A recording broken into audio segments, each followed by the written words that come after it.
I admit, the clouds are going to be the real catch here. I know what I want to paint, but the question is, will the weather let me?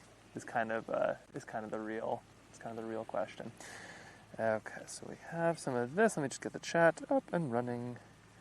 Not that. Nope, not that.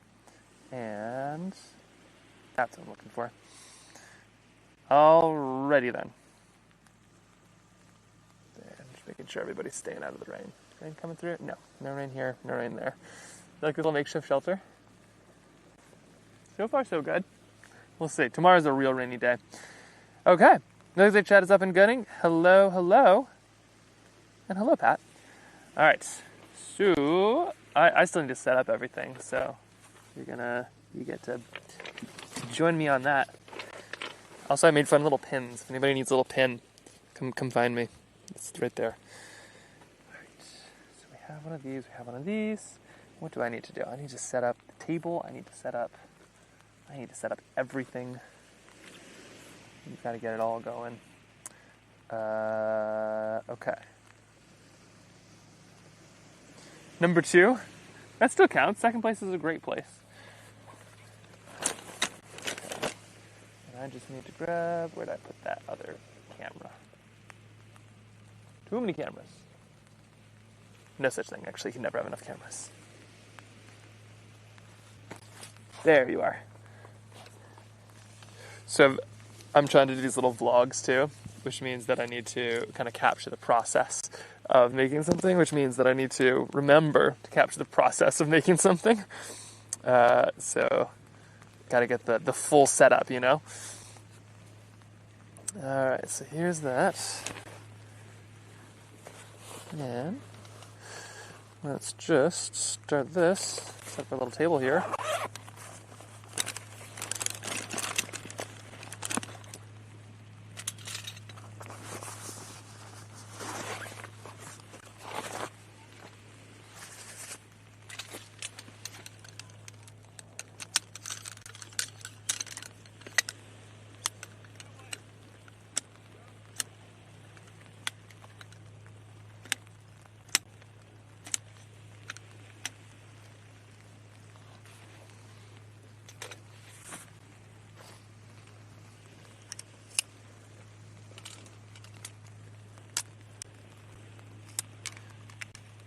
Go.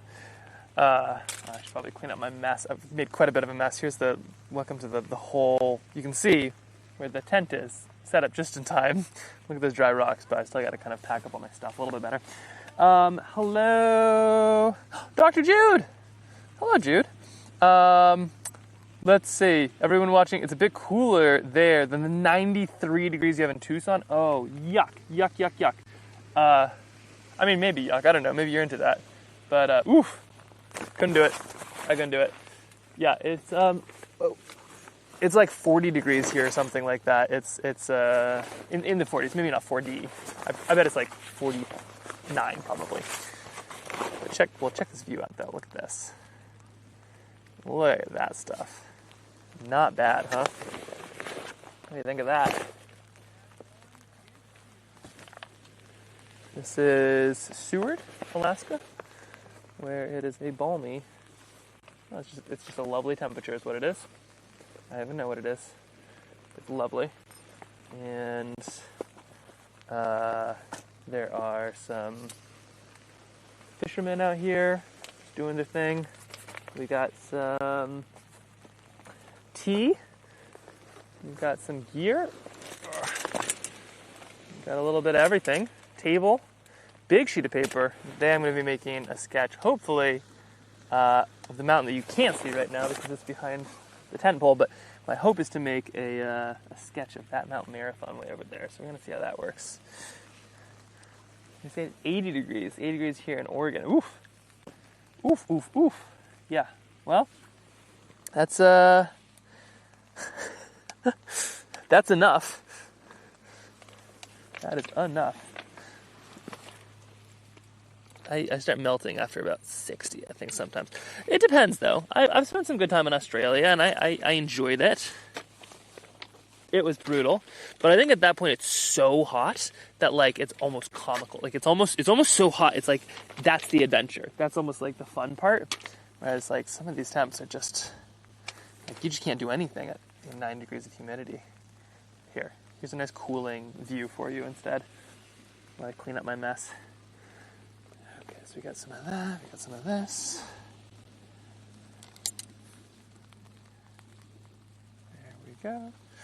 Haven't seen much of these fishermen. You can see way out there's a sailboat. I saw a seal eating was probably an octopus earlier, which is pretty cool.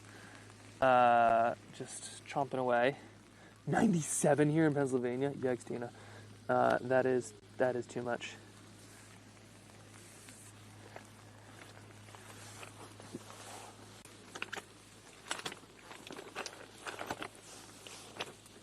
Okay. Whoa! Don't mind me over here, just struggling with the chair situation.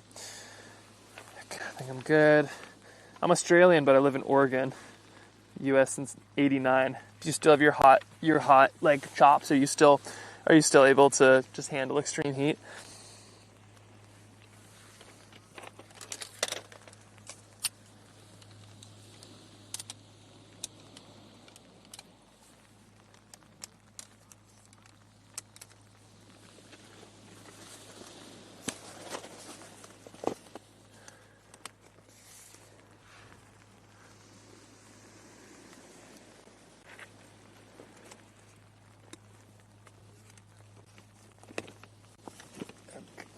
Ugh. There we go. We got a table. Check. Now we just need art supplies, maybe a jacket, maybe some other things. Okay, there's that. Lovely 60 degrees in Vancouver, BC. We're talking Celsius or Fahrenheit, because that is the very different thing. In the event it's, would that be in Fahrenheit, 6 degrees Celsius? 200 degrees or something. Just a little warm. Okay, I might put on a jacket here before I get cold. I feel like that's the smart thing to do. So we'll do one of those, we'll do a jacket, we'll do our art supplies, and then I have a big, oh, come here. Hey. Got a big sheet of paper for today.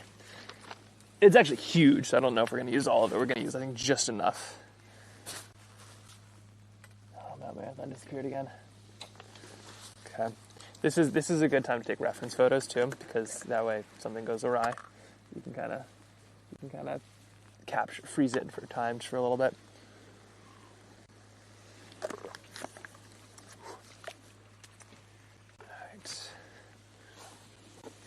14 degrees Celsius. Okay. Yeah, that's a little bit more reasonable. 6 degrees Celsius would be exciting, though, wouldn't it? Just some, like, ridiculous temperature. Okay, I just need to put this right here. Try not to get everything all mucked up in too much water. I think we're doing pretty good. I feel, knock on you all, I feel like we're doing well by it. Okay, so we got this. What else do I need? I'm going to put a jacket on. Just because that's an important thing to do.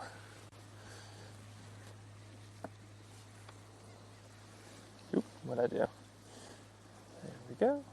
Nope. Yes.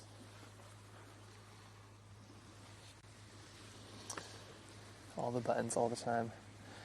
Okay. This is going to be kind of cool to paint. If I was feeling more brave and I didn't need to do something so big, I'd do something like quite legitimately wet on wet. But I don't know if I can quite pull it off.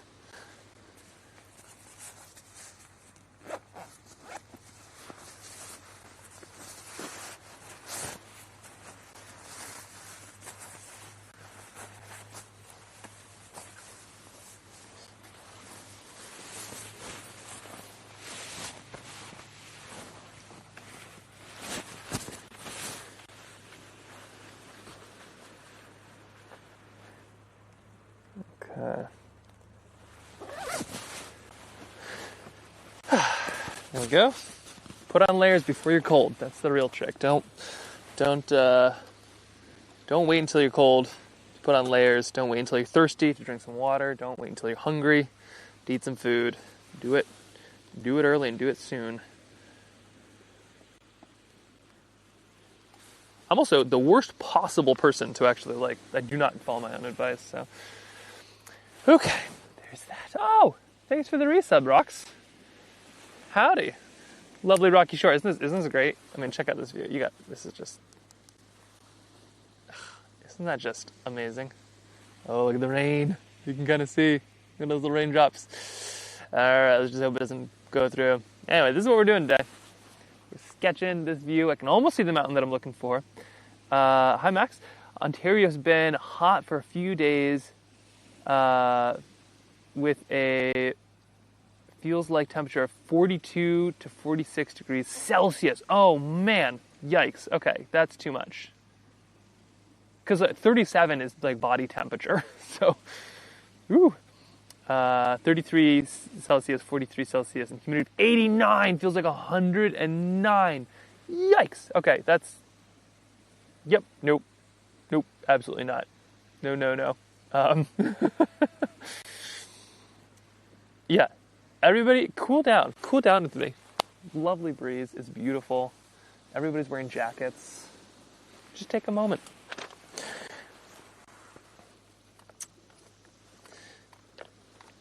Yeah, have some nice, cool sketching today. Why are we gonna have some cool sketching? Because I don't really have another choice. That is just how it's gonna be. Okay, we'll put this back here, see if it actually stays. Looks like it should stay. Gorgeous view, love Alaska. One of the things I do miss about living in Alaska, I know the temp is the right thing. All right, so here's this, and just get this down a little bit, why don't I? There you go. All right, now I just need to get going. Things are going to dry a little slower, which means I need to speed up what I'm doing and actually get sketching faster, because otherwise I'll spend a lot of time waiting, especially for these big washes. So I'm going to try not to procrastinate too much. Gorgeous view, let's see. Nope, for sure, would prefer your incredible location. I know, I'm sorry. I'm sorry that I can't bring you all here is what I'm sorry about, because it is lovely. Okay. Now, here, you want to see the... Here is our setup. Let's go do some sketching.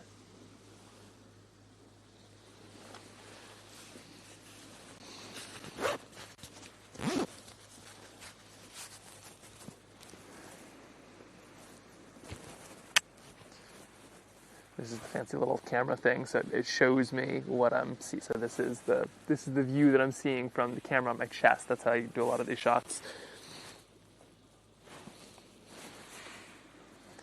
Okay, there we are, and let's take all of this wise out.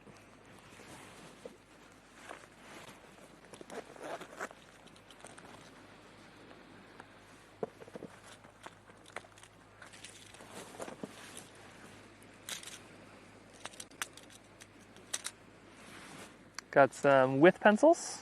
These are the pencil leads right here. These are great. They go along with these. Just little mechanical pencils. Put whatever you want in there.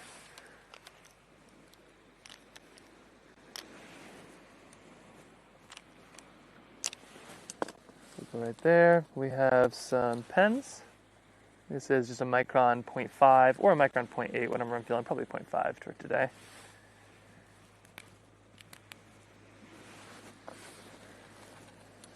Next, a brush. This is the big brush. We're doing a big painting, so I'll mostly be using this today.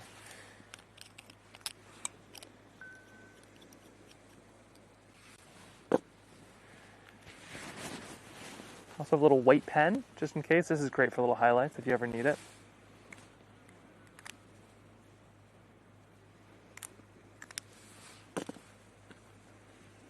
Paint. Many colors. We'll get into that.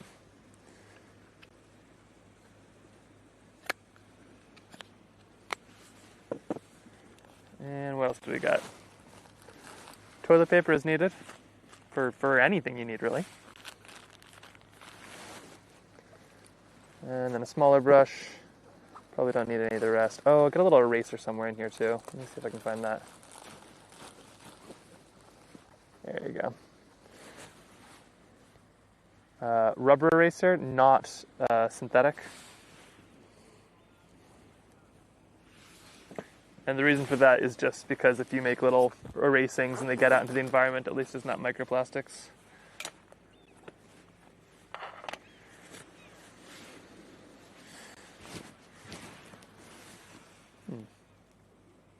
And then, what else do I need here? Then I've got the water situation.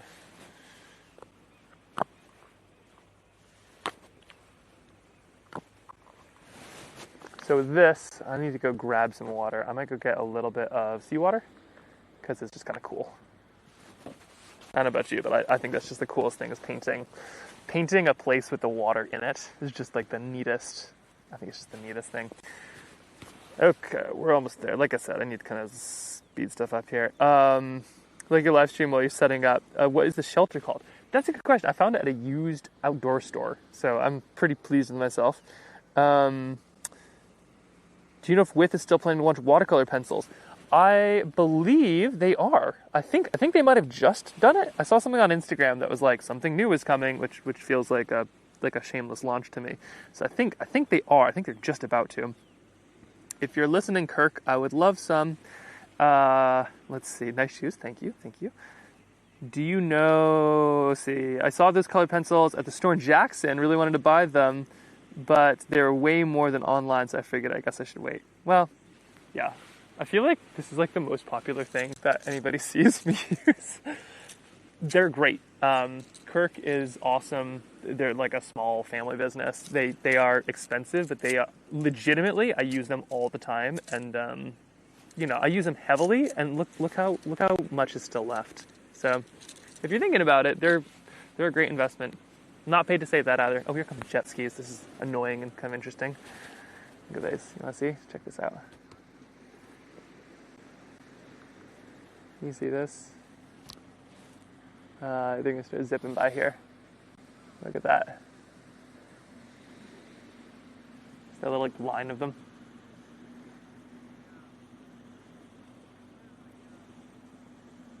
The new jet ski tours in Seward. I don't know. For some reason, it really bothers me because it's like they're just noisy enough and they're just obnoxious enough. Not that I'm like against jet skis. It's just like it doesn't seem right to have jet skis in a place like this, you know? Whatever. Maybe I'm just curmudgeon. Okay. I'm going to go quickly fill up some water from there.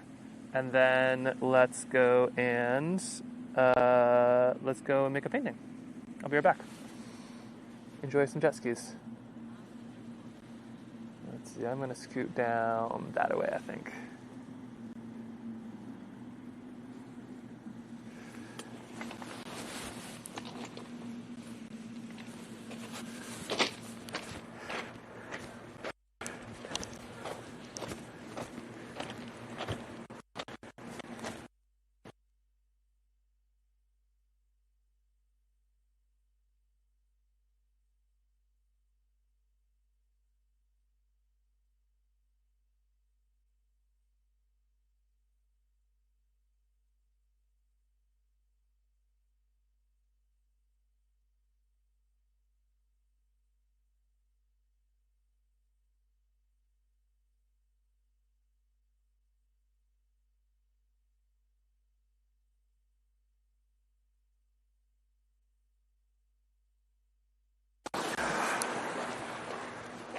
Let's grab a little bit of that.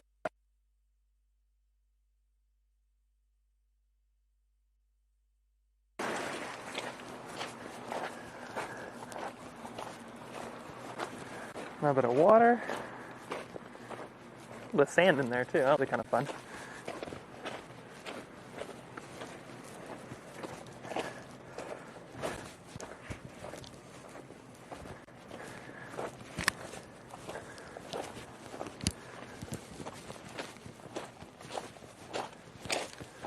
We have water. All right. Now, let's get to painting. Okay. Woo. There we are. Boop.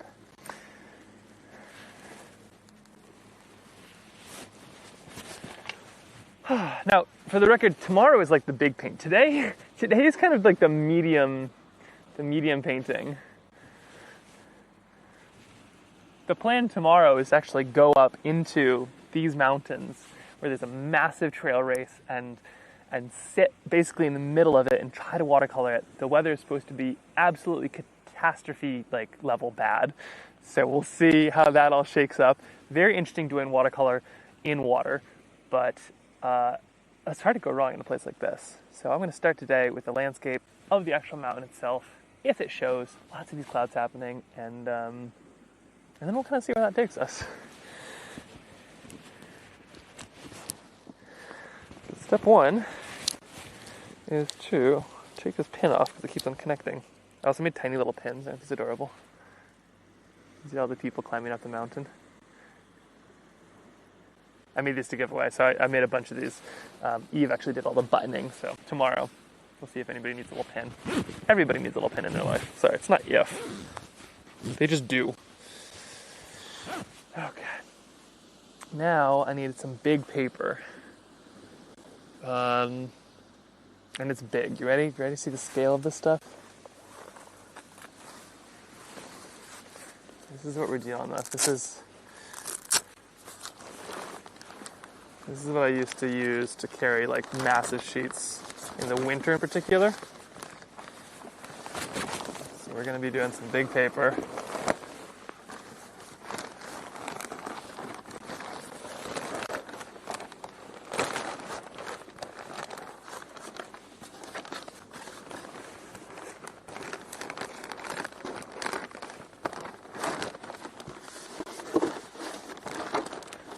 Okay, there's some big paper.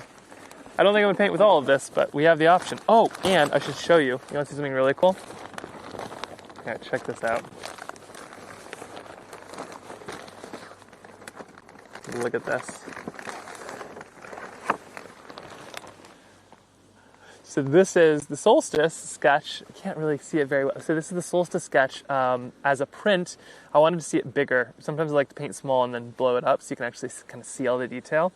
Anyway, this is the solstice sketch print proof. We're going to make 16 by 20s is the idea, and we're only making 24 of them, but those will be available next week. Members will get first dibs at them. This is kind of how we're going to do stuff. So we have a for membership. If anybody has, I think a lot of people. Honestly, what do we have? Likely everybody on here is still a member. Oh, hi Kia. And so we have a really fun membership. So it's $5 a month or $50 a year. The first 100 get mugs, unless of course you live somewhere where it would cost more to ship the mug than the membership itself. In which case we send you like a really fun print, maybe a brush, some other fun stuff, and it just helps us do what we're doing. So if you're interested in supporting, we have a great membership. It's super cool. Already like almost 50 plus people, I think, have already signed up, so half the mugs are gone. But the other thing is you'll get first dibs at anything we make. And what I'm starting to do now is just make less stuff, but then put more thought and effort and kindness and all the good stuff into it. So if you've ever wanted a print or haven't quite got one, members will get just a little head start. We'll have some of those available, I think, next week, and potentially whatever I make during this as well. We just it took us almost a month to find the right paper. Just trying to get something that's like actual watercolor. Oh, thanks, Kia. Okay, so we have all this. This is what I got to deal with. This is some big paper. Let me show you the scale of this here. All right, so here we go. This is what I'm dealing with. I'm going to go show you out here. Right there. Okay, so this is the scope of it, and I need to go cut this down, which is a terrifying thing. Okay. So this right here is a full sheet of paper. This is a little too big for today. The nice thing with thick paper is you can really it can take a beating. There we go, a little flatter. And I need about half of this.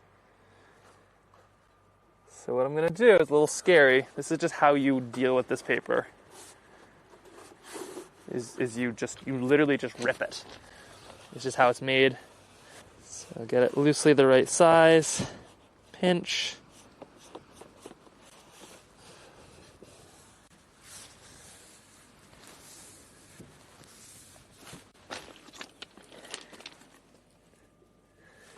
There we go. And then you fold it a few times. And then you can just tear. The scary thing is, I think like a sheet of paper like this, something like $20 or $30, depending on what size and kind. So literally just ripping $30 in half and hoping that it works out. I'm about to find out exactly how that works. Okay. All right, here goes nothing. The moment of truth. Oh, like a pro. Okay, so I'm looking for the watermark because I don't want it. A lot of times these things come with watermarks. You can kind of see, you look through the sun. There is no sun though, so it's going to be tough.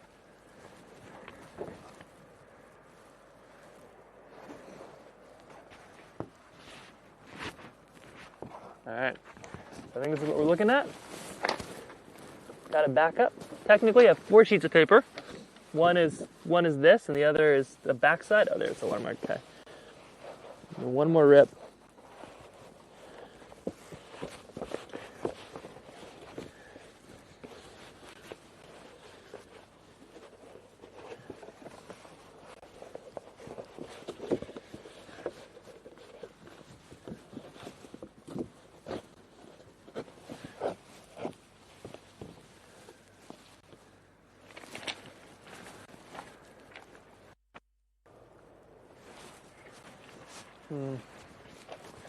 Maybe a tiny bit smaller.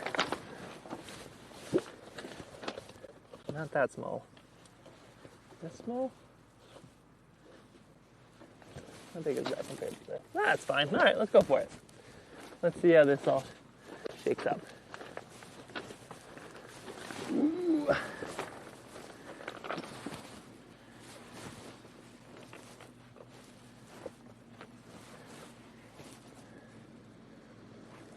So this is what we're dealing with here, is this, and then, yeah, I guess we're just going to kind of see if we can literally see the mountain. So kind of where that dock ends and right above it, that is the mountain that I'm trying to sketch today. Saw a little bit of it earlier, and I can see town, but we'll see, because I want to touch more than what I can actually see. Should I make this a bit smaller? Maybe it's just a little smaller.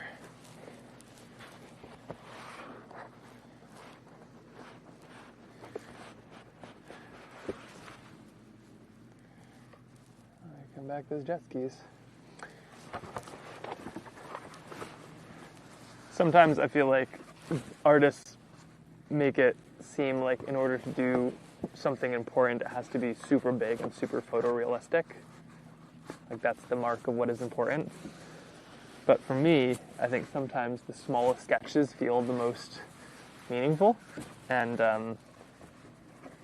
even with big mountains like that, it feels like you either need a piece of paper that is 100 feet by 100 feet, or you need to go small. But mostly, yeah, it's kind of you and the mountain. What's so lovely is actually both of those probably do a great job of capturing the mountain, and an equally bad job, because you're never really going to be able to capture any of that. Okay, there's this. One more rip. And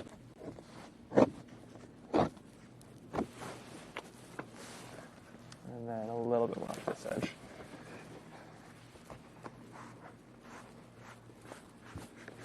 Today's goal is also to be loose. So I want it to feel loose. I want it to feel kind of rainy, runny, misty. I want it to feel like how it is, which means that I'm going to have to be kind of brave and loose and not be afraid to make a mistake. I'm telling myself that out loud right now. And also, I have 2 sheets of paper right here.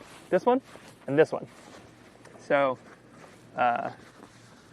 you can always do something on the back. So don't be afraid to go wild and crazy the first time. Don't play it safe. I believe, Satina, we've not caught up with Kirk recently. Oh yeah, reminder, check in with him. Yeah, we should. Speaking of watercolors and loose, runny stuff. The other thing too that's nice with the watercolor pencil is you can paint in the rain with a watercolor pencil. Does it go all over the place? Yes, but a lot of times you can't paint at all with graphite or a pen when it's raining, but you can with a watercolor pencil, even though it does go a little bit everywhere. All right, here we go. This is a nice thick sheet of paper.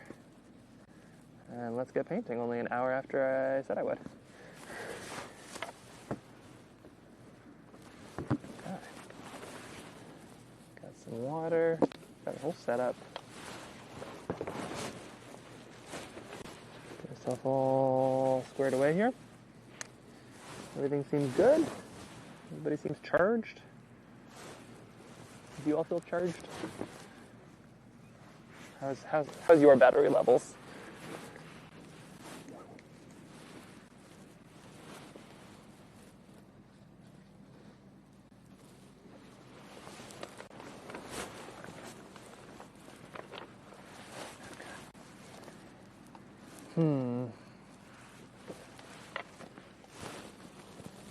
Now where? Get this. Pretty much to keep an eye on the fishermen, see how they're doing. Looks like we have some not a lot of success from what I'm seeing. I think attempts are being made, but I'm not seeing a lot of fish processing or otherwise.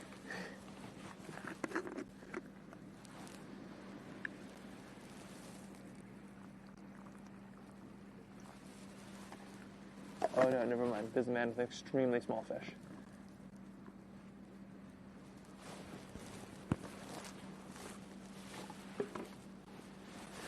That I think a seagull is about to get.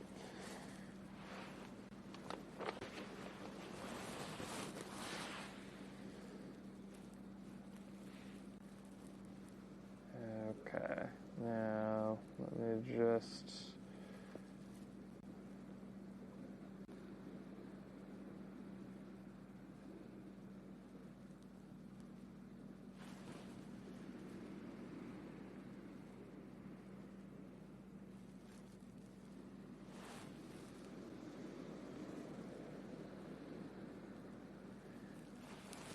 I'm trying to figure out like a good angle to see Mount Marathon from here, which is so tough to do because it's just so it's so socked in, but also like it's so big. It's kind of hard to gauge. Oh, hey, a bald eagle. You want to see something cool? Watch this. Oh, look at it. You see it? Oh, it's giant. It's giant. It's giant. There you go.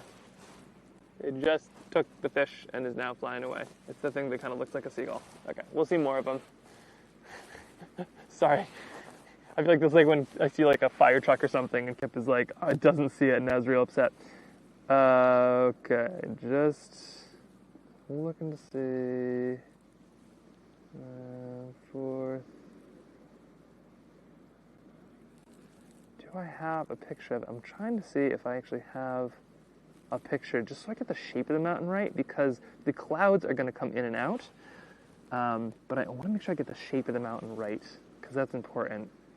And I'm not seeing it. Okay. Here we go. Oh my gosh. Hello from Alveus. Oh, hey, everybody. What just happened here? Hold on. There's a bunch of people. Sorry, I was...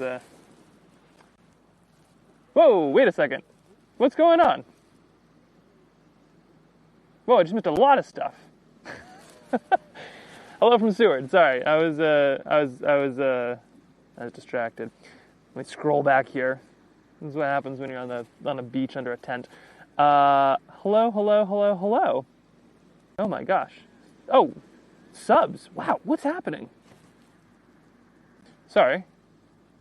I'm going to reboot my brain. Hello from Alveus. Welcome, Alveus. Oh my gosh, Alveus friends. No kidding. Wow. Oh, man. Max, can I call you? Oh, Connor. Yes, Connor, you can call me. Sorry, what just happened? Hey, everybody. Welcome to Seward. This is Seward, Alaska. Let me show you. This is what I'm painting today. And right now, we have a absolutely gorgeous view. I'm going to be trying to paint Mount Marathon, which will be interesting and fun. Okay. Hey, Connor. Sorry about that. Max. Hello. No. You're locked in. I'm locked in. You're on speaker on stream. Okay, you're also on speaker on stream. Uh-oh. Boy, this is very meta. So this is what streamers do when they need some content. They call their other streamer friends and ask them silly questions. Oh, let's do it. Yeah, what can I help you with? Do you need anything from Seward? Dude, well, first off, where is that in relation to Seward? Is that... Right. Seward is there. That's Seward, Alaska. Behind me is a giant maximum security prison. So like the worst of the worst end up here, which is interesting because there's nothing. The mountains we're talking, hundreds of miles of wilderness. Town, which is the closest thing here, back there. Occasionally somebody will escape from this prison and they'll swim across the bay, but at that point you're not much use to anybody, so I think they usually get picked up on the other side very cold. But yeah, I'm basically making a sketch in 4th of July Beach, right across from Seward, which is right there. But this is Resurrection Bay, and it's gorgeous, and I just saw a seal eat like an octopus about half an hour ago, so that's a good start to a day. Oh, man. That's so cool. And I just saw the bald eagle, so it was good timing. I can find some more. Here, let's leak a very little bit of what Maya and Adapter are going to see at the end of August. So we did announce that the stream will be end of August 23rd. Amazing. So at this current point, Max is joining us on a decent part of it because he is helping us set everything up and do just a ton of work, and he's being very nice. And I just introduced you to my friends, but you're going to do great. What kind of animals are they going to see for sure? Well, Alaska's kind of tough because it's so huge. Like, you're not guaranteed anything, except for if you're like at the conservation center or some of these places. Sure. But a lot of times, what's so cool is just like this is a straight up wilderness. Like it's not like anything is too rare. So bald eagles are about as common as seagulls in a lot of places. I say this, and all of a sudden I don't see any bald eagles or any seagulls, but they're pretty. A lot of bald eagles, a lot of big birds. There's a lot of seals. The marine life is really incredible, but it kind of depends because Alaska is also like the size of a continent. Like this is a massive, massive state, and so if you're like super far north, you can find muskox. Because if you're super far south, you're gonna find these like big kind of rainforests with bears. Depending on where you are, if you're on the coast like Katmai, there's huge brown bears. If you're on kind of more interior, there's a lot of black bears. But there's also just like really cool bugs. There's a bunch of mosquitoes and ravens, crows. Gosh, what am I thinking? Oh, moose. Yeah, of course. There's tons of moose. I should probably, that's an exciting thing for people, isn't it? Excited. Yeah, lots of moose. And then there's boy, the birds. Like I should really learn birds more. But like a lot of the coolest birds on Earth all migrate here to have babies and eat a bunch of food. So like Arctic terns will come from Antarctica, fly all the way here because they can eat a bunch of food and have babies, and there's a lot of sun. But you also have amazing ducks, loons, puffins, rhinoceros auklets, and then whales too. Especially in this bay, there's a ton of whales. Actually, tragically, a fin whale just got hit here. There's no belugas. There's a fake beluga video saying that a beluga jumped out of the Sea Life Center's pool. It looked like AI to me. It was all AI, totally fake. But what did happen, and I'm wondering if this wasn't like, here's my conspiracy theorist coming out. I do wonder if the cruise ship didn't put that out there to distract people, because a cruise ship came in and actually hit a fin whale, and a pregnant fin whale, and carried it in on its bow. So super, super disappointed. And there's actually a protest locally. These giant cruise ships can have a lot to learn about how to protect wildlife. But there's a ton of whales out here too, which also migrate from like Hawaii, have their babies, and then come all the way to Alaska where they eat a year worth of food. But it's kind of cool. It's like, you know, if you sit in one place, the world kind of comes to you here, which is great. That is really cool. Seward is, Seward's probably like my favorite town. Granted, I haven't been to a lot of towns in Alaska, but it has always been my favorite. And real quick, I got to yell because I have this thing when people give subs, and oh yeah, the Gentle Giant just gifted 5 subs onto your channel. So, Gentle Giant, thanks for the 5. Oh my gosh, yeah, so I've got to go check. Wow, yeah, sorry, just saw the chat here. I'm not very good at multitasking, but like I haven't been eaten by a bear yet, so this is good. Oh my gosh, hello everybody. Wow. Wow. Your people just blow it up. You're the best. They're so nice. Maryland Sam with a 5. There's 35% off 5 gifted subs or more. Also, chat, check your primes if you happen to have primes. Ooh, yes, please. Available. Hit it up. It's free. You have Amazon Prime to subscribe to Trailbound Sketches here. Free for you, but helps the creator out a ton. Yeah. Unknown Julia with a 5. Okay. Sorry, I'm just blowing up your ears. No, you're on my wrist, so that's why I'm. It does sound good. All right, here's the last question. How's the Starlink doing with the clouds? You tell me. Currently on it. I suppose it's got live view too. Let me see. Kilobytes per second. 20,000 kilobytes per second. So pretty solid. Wow. Everybody seems happy. I should show you. This is my shelter. So here's the shelter that I've got going on here. We've got two tent poles. We're going real outdoor boy style here. We got 2 tent poles. I just attached it to the edge of this log, but it's working pretty well. And then the plan today is to make a painting of the Mount Marathon kind of view, which is right here, but it's very, very, very covered in clouds right now. So oh, here's a bald eagle. You see that right there? I'll zoom in for you. There you go. I'm on like a 5-second delay, but I'll see. Oh, I see it. Behold, bald eagle in a dry dock. They're just coming over here and stealing fish from the fishermen whenever somebody gets something, which is wonderful. Eagle. Yeah, no, the connection's great. That makes me feel really good. That's just Starlink, or are you on cell as well? Technically, live view is running. I'll send you the full stats once I'm done with this. We'll see what actually works. But that's so cool. But what's interesting is Seward. So Seward, town over there, town of 2,000 people, I think. In the summer, when one of these big cruise ships comes in, and does not hit a whale. That was one several weeks ago. When one of these big cruise ships come in, and then everybody comes down from Mount Marathon, and goes from 2,000 people to 30,000 people.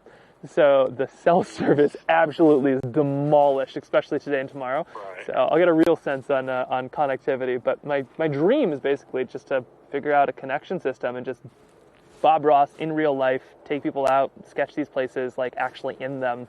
And Connor has been unbelievably helpful. So if you're not already a fan of Connor, you should be more of a fan of Connor, because I just like all the questions and just the amount of like voice messages that go over of like, how does this work? Or like, what about this camera? What about this system? Are constant and unending. And it's like, I've been streaming for almost a year now, but I'd say it is like 97% the fault of Connor and Maya. So thank you, and also how dare you. It does get crazy. I will say this wireless adapter for the DJI, we still haven't plugged ours in yet. It's a DJI Osmos Pocket. Yep. Right? Oh yeah, no, connected. It looks so good. Check this out. Look, so here's, for anybody who's trying to say that system is connected to this, which is connected to all of these, but like I can go, this is bonkers. Like, look at, I can frolic, I can run, I can do whatever I want. Look how far away I am. I am untethered, unconnected. Oh yeah. Oh yeah. So amazing. It's game changing, and soon most of my streams of the past year have been just like me trying to figure out how to stream at -10, but we're figuring it out now, and soon it'll just be painting. It'll be great. Wow. No, that's so cool. No, I love that system. We're gonna have to use it as well. R&B, what goes on? So, all right. Well, thank you so much. I can't wait to see. The life is yours. Thanks for gifting us up to Alvea Sanctuary. Huge, Max. Thank you so much for helping. After Subathon, which ends in it's probably gonna be like 3 days from now because Maya's gonna be here probably. Farm some more time, but I'm 40 days in, so in 3 more days I'm going to hit you up to finalize the rest of Alaska. It's going to be insane, and I would say the only thing you can talk about is what potential animals you can see in August 23rd, so you can talk about that? Great. Yeah. So okay. That's when we're getting there. We won't give exact dates, like when you join in, which I'm kind of spoiling it now that it's pretty shortly after that date anyway. So we'll get all that locked in, and it's going to be a freaking movie. It's going to be so fun. And yeah, the sketches are going to be real. I'm going to help out as much as I can, but I'm going to sketch the hell out of you all. Hope you're ready. Actually, I'm probably not. People are really scary to sketch, but I'm going to sketch the landscapes here in so hard. And also, don't worry, I am so bad with details. With 2 young kids, I live about 48 hours in advance. Is like all I can really think about or see. So like, if this is more than 2 days, which it is, I assume, I don't know. Like it could be 3 days from now or 10 weeks for all I know. So I am, the beauty of just like being slightly brain dead is, don't worry, I'm not going to slip anything. Okay, well, there you go. The series is called Not Geo because the first time we did it, they called it Nat Geo Part 1 or something like that, and then Maya actually became part of, started doing work with Nat Geo. So, for copyright reasons, it is called Not Geo. That's so good. So, all right, well, I'll let you get back to it. Thank you so much. Yeah, send those stats over, that'd be huge, and it is beautiful out there. I've been meaning to find where that beach was, because I went to that beach one time when I was an intern at AWCC. I don't remember where it was, so thank you for bringing back that memory. Yeah, well, just, find your way here or go to jail for doing some heinous thing, and you can end up with the same view. So whichever comes first. Heck yeah, I will aspire to either. Good. Well, anyway, thanks for sending all your friends over. My community is like the Venn diagram of my community, and both yours and Alveas's and Maya's are like 2 circles that are entirely overlapped. So thanks for basically lending me all your friends. I need the company out here. It's so cool. It's so cool. And we'll have to, once I'm less brain dead and get stuff, need to set you up for paint some ambassadors when the weather's kind of crappy for you. So we'll get something going on that too. Yeah. Oh yeah. Oh my gosh. Winnie needs to be watercolored. I mean, Winnie has been watercolored all the time, but I would watercolor the heck out of Stompy too. Heck yeah. Awesome. Well, thank you so much, Max, and have a good stream. All right. See ya. All right. Let the painting begin. See you, Connor. Hell yeah. All right. Bye. Okay. Let's paint. So that's the mountain over there. This is the loose setup, and let's get to it. This is how we're gonna do this. I'm gonna scoot this around. Here's my tent. I'm just gonna place this right here. Now that Connor's gone, all my technology can break, and then I can ask him questions. So here is what we're looking at, and let's start. So this is kind of my thought. Is like this right here is the big mountain. Also, sorry, let me just say thank you for everybody. I feel like there is just about a gazillion million subs, which is not at all something I'm used to at all, and it's just like I still don't quite know how to respond. And there's a lot of gratitude, but there's also a lot of imposter syndrome when it comes to art. So,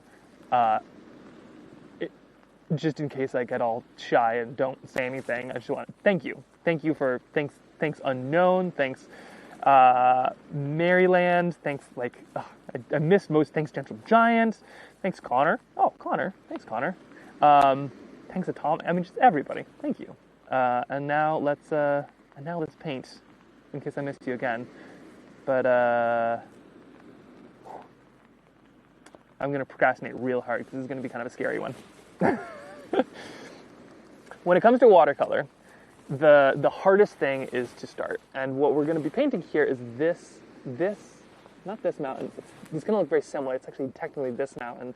And if you can imagine a little box, this is what I kind of want to capture right here, is this, with the town and the mountain in it. I usually start with a little bit of pencil. So that's what I'm going to do here, is we're just going to put a little bit of pencil down here, and we're just going to kind of begin to rough out everything, and then kind of see how it shapes out. And then once we have kind of a roughed out outline, then we're going to add in the rest. Just for the record, here's what I did on the drive down. I'll show and tell here. Also, just pure procrastination. So like here's some goats. So a lot of times I'll basically make a coloring book, which I'll then fill in. So here's some goats, here's an eagle that I saw. It's on the way down, and then here's the view from the car on our way down to Seward. You can kind of see, whoop, too close. So close that your eyes get wet. You can kind of see that this was just an outline, kind of like this, and then as soon as you add color, it really, really comes to life. Like that's where it kind of just really happens there. So the scary part is just starting with the outline. And once you have that outline, then all of a sudden everything seems a lot easier and a lot less scary. And once you actually start putting the color in, but you just got to kind of do as much as it takes to make that initial, kind of whatever it takes to make that initial outline. Once you have it, then you're in good shape. Okay, and that's how it's going to be. Also, hello from Kurdistan. Wow, this is so cool. Welcome to Alaska. All right, so step one is kind of get the loose outline. So I'm feeling we've got Mount Marathon kind of right here. And there's going to be a lot of clouds in here too. So most of this is going to be obscured. I just put in some pencil lines. So Mount Marathon's right here. And we got Seward down here as the town. Looking all towny and Sewardy. So here we go. And you'll notice like this is wildly, let me show you what's going on here. Let me show you just how rough this is. So like this is the level of just roughness that I need. It does not need to be particularly fancy. We got Bear Mountain kind of coming up here, and then we have some of these mountains coming off the side. So initially, you want to go rough. You want to go loose. You want to go rough. Here's Benson kind of coming off the side too. You want all of these to be pretty rough. There we go. And I kind of wish I had a better view of this mountain and it wasn't entirely socked in clouds. That's okay. And then, as you kind of make these lines, you're then penning in stuff more and more and more. And what's interesting is a good line is good because you kind of see, oh, that's where this goes. But almost more useful than that is a line that doesn't go where it needs to, because that helps you see what actually needs to be there. And that to me is like one of the most useful things is actually these lines where it's like, oh, that's not quite right, like this one right here. And then you can put this pen in. Now, as far as Seward goes, we have this nice straight line because of the ocean. And this whole spot, you can kind of see way over there. So this whole place got absolutely obliterated by the 1964 tsunami. 1964 or 1961? Yeah, it might have been 61. Anyway, this whole spot got absolutely wrecked by the tsunami. There's a big earthquake out near Valdez, and it basically sent all this water, just bathtub sloshing tsunami came in here and just, ooh, nice big, check this out. Oh, look at that big old bird. Also, you can see, so all that is kind of open ocean out there, and so this huge tsunami came kind of flooding in and absolutely wrecked everything here. It was Easter Sunday, I believe, and it just, it just obliterated Seward. All the docks, all everything was just entirely just wiped out, really. The crazy photos you see of boats on, the middle of buildings and those things, that happened back there.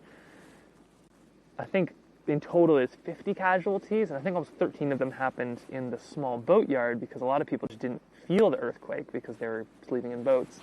But then what's amazing is the way they rebuilt and kind of really came together as a community to kind of make it happen. You never know it now that like there's a massive natural disaster that happened over there.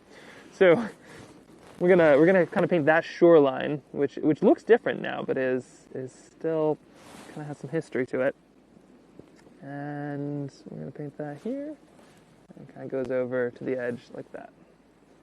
There we go. And it's scary because like you don't know exactly where everything is going at first when it comes to a watercolor. It's the blank page is so terrifying because it can all go wrong so fast. But once you have that initial line and everything is ruined, you know, as happens, then all of a sudden it starts to feel a lot like you're kind of building something back up, and it's great. But the mapping out process, you're exactly right. Yeah, yeah, wild child, man. it's the mapping out process that kind of, for me at least, is one of the toughest. Getting all these little buildings in right now. And I'll just scoot a couple over here. Okay. All I can think of is the wall of water at the end of Frozen 2. Is much more awful and terrible. Yeah, it's pretty scary stuff. And there's been all these earthquakes too. There's always a potential that another one of these tsunamis kind of hits. Really at any moment, anywhere in Alaska. There's even like tsunamis that happen that can be caused by, what are they called? Rock slides. So there's huge rock slides that have been happening lately, and that is enough to cause a big tsunami as well. So we're really like kind of on the edge of the tectonic kind of ring of fire, and you forget it until you don't.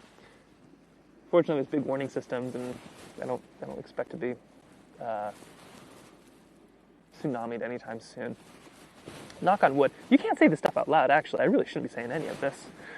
When I get scared, I use a thin sheet of empty paper.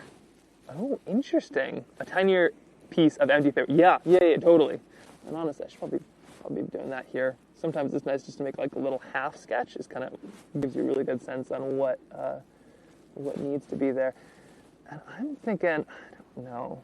We could kind of do race point here, where you can kind of see a lot of this coming through. But I'm kind of wondering if we don't just like,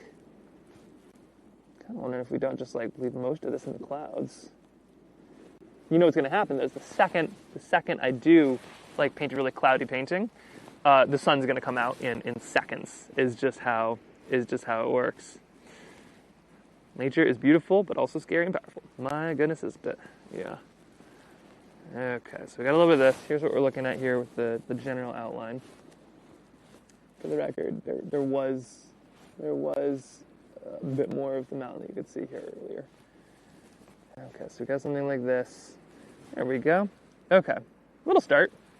It's not terrible. It's getting there. Yeah, it's working.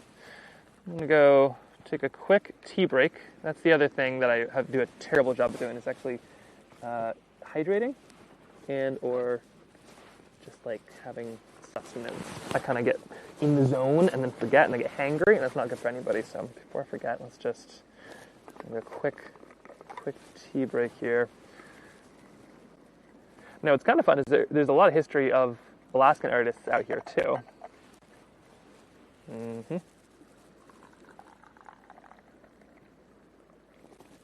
Doing lemon and ginger today. Oh yeah, a little bit of maple syrup. So good. You can warm yourself up by putting a bunch of layers on, or you can just put hot stuff inside, and then it kind of heats you from the inside out, just as effective.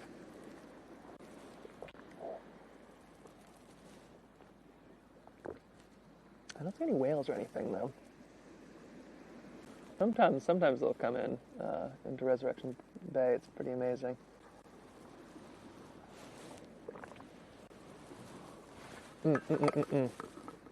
How long is it a drive? Oh, love the loon hat. Thank you. My wife got it for me. I actually met the people who made it the other day randomly on the trail. They were looking for birds, and they're like, "Nice hat." I was like, "Yeah, it's this awesome company." It's, "Oh yeah, we know. We make them." The Bird Collective. They're great. Although I don't know what it means that my wife got me one. Like, does she think I'm like loony or sort of maybe sort of obscure things about loons. How long of a drive is it from Anchorage to Seward? Depends on how you drive. I think it's like 2.5 hours if you're a normal person, but a lot of times there are absolute loons who do it in like 1.5 hours or something like that. If you drive the speed limit, I think it's like 2 hours. But you always see people on there's like various Facebook pages about conditions because there's various accidents and landslides and avalanches and stuff that'll shut it down. And there's always people that are doing it at like 90 miles an hour the entire way. It is the most dangerous highway in the U.S. per capita accidents to people who are on it, which is not good. But, okay, there we go. Yes, that's the race. Okay. I think we're in good shape here. Now, I got to show you this too. So, a little bit. Oh, hey, you stay there. You have one job. Thank you. Quick bit more tea. This is procrastination tea. Feel scared of doing a watercolor? Drink some tea.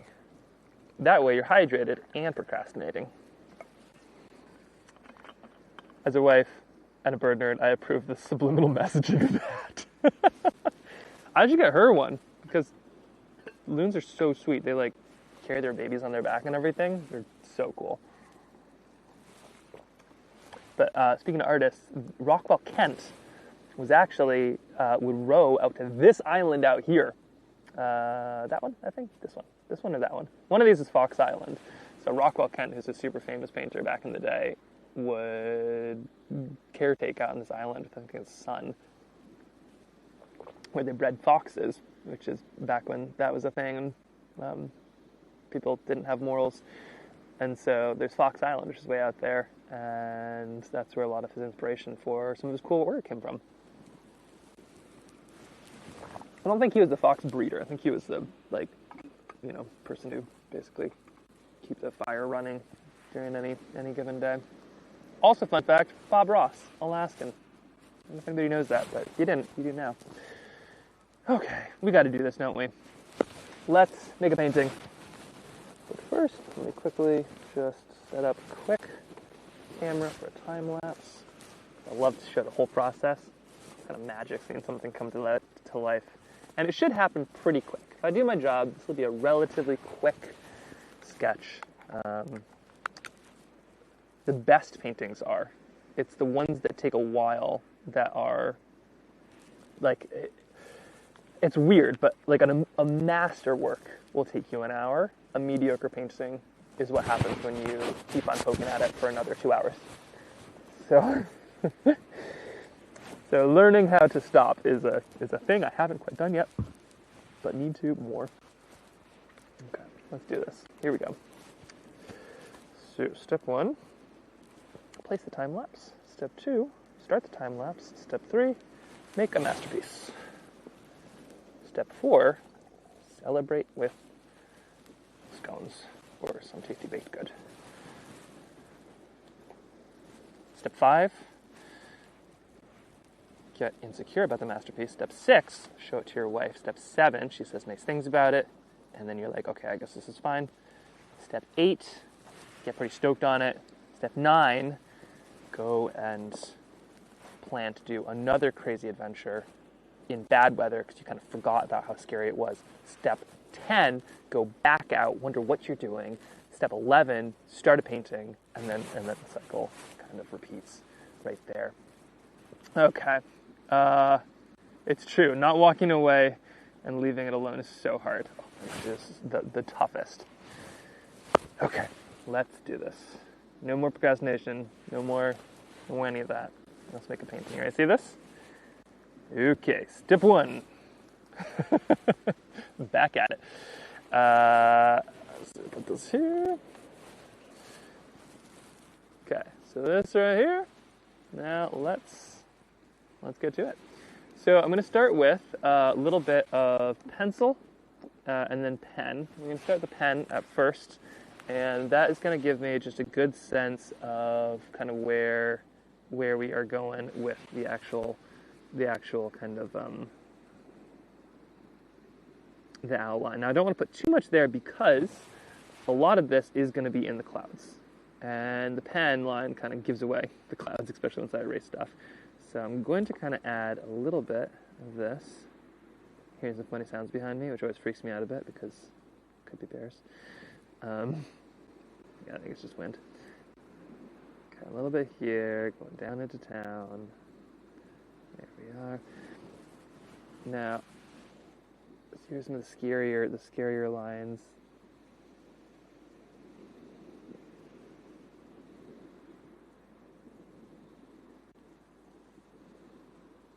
There we go. Whew. It's commitment is what this looks like. So we're just adding a little bit here, a little bit there. Here's some of those buildings. And I might add some eraser marks in here, but I don't have to. And I'm just going to put a little bit of this race trail going up here. And then you have this kind of gully kind of moving up here like this.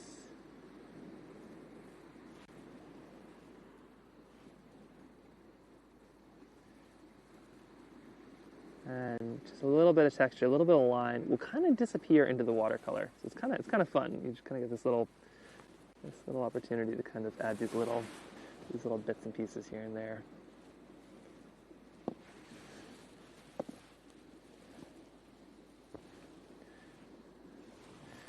There we go. Rinse and repeat is so true.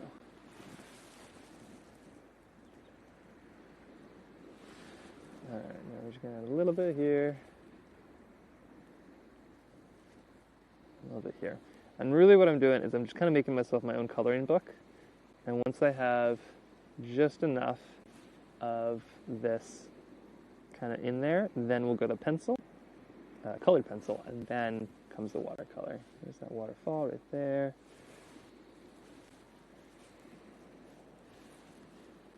Now, have you ever thought about painting and we're feeling a little bit afraid, or maybe you do a lot of painting, but you have those insecurities that I do all the time? Let me just tell you that the second you start putting color on paper, it just, all those fears melt away. And it's so fun. And that's really what it's all about. That's what my wife always says. She says, as long as you're having fun, it counts as painting. And it is a hard thing to remember, but it's true. Like, it's not about just making a pretty thing. If you want a pretty thing, you can buy a pretty thing or take a photo or heck, use AI, whatever you want to do. It's very easy to get pretty things nowadays.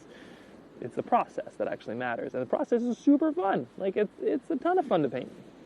Scary, because you know you can do something and it doesn't always work out, but it's a ton of fun to do it. So why not? Okay. A little bit in here.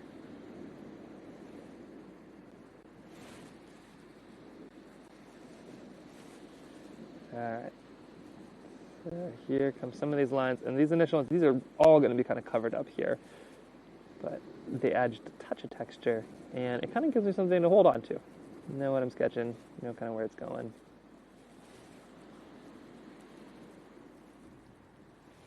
Alright, there we are.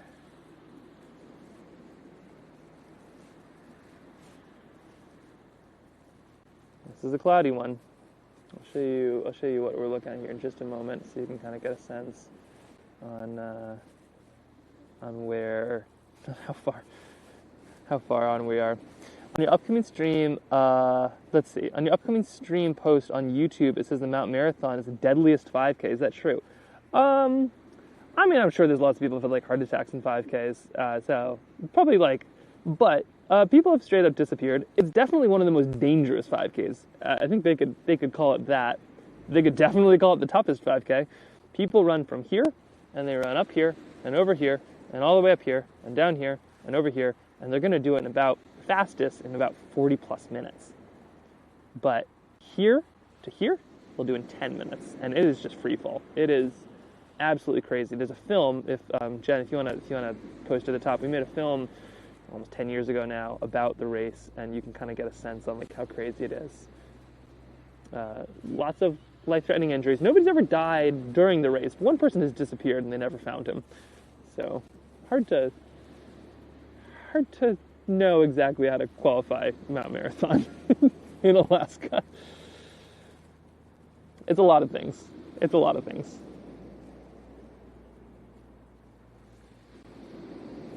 There we go. Okay. So that right there is the loose pen outline. And yeah, it'll do. You can see the fishermen are gone. We have some walkers though. So that's the pen outline.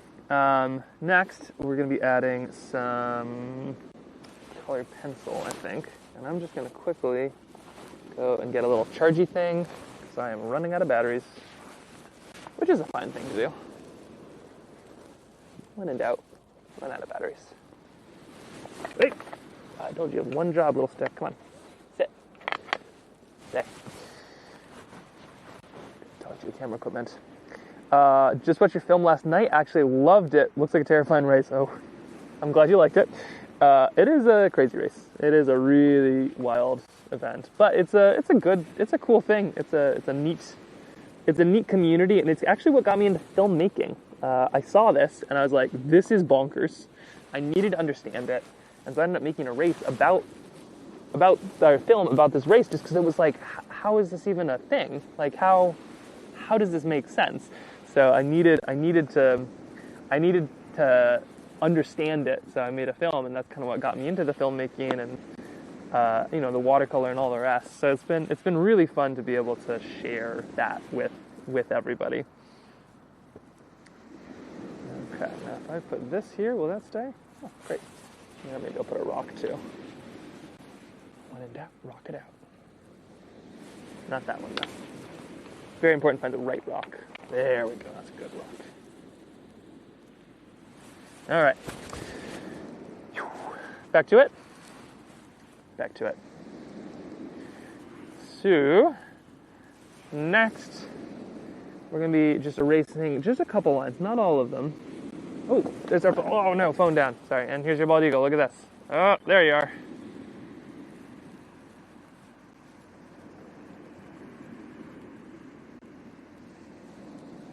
For the record, they're normally much more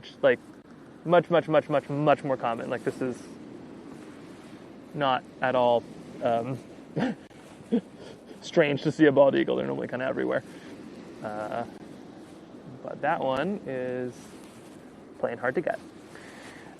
Kind of full circle moment. Yeah, right? It is pretty cool. It is pretty cool to be back here making another story about Mount Marathon, or at least kind of bringing you live into it. I love that. I love it so much. Okay, so we have just a little bit of, where did the eraser go? Oh, there it is.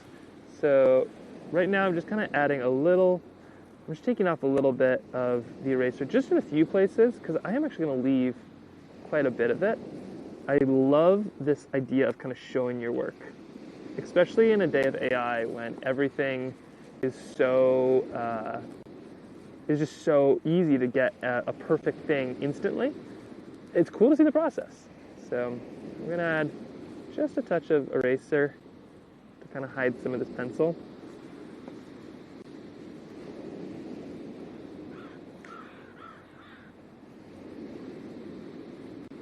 Okay. Yeah, if I answered correctly, I did get into this. So with this film, like, that is what got me into filmmaking, really. It's like this race, and sometimes you got to make the thing that you want to see.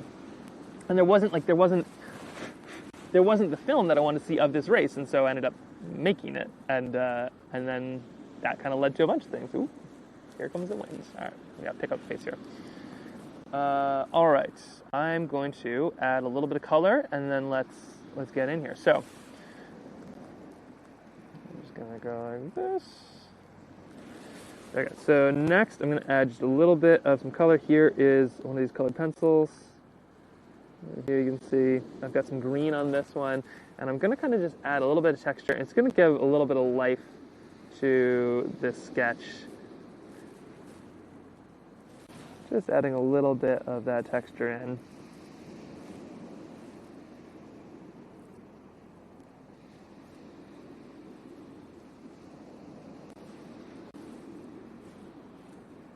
Leaving room for those clouds.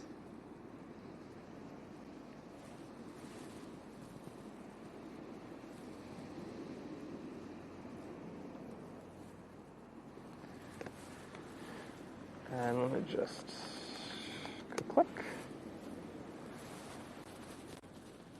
Zoop.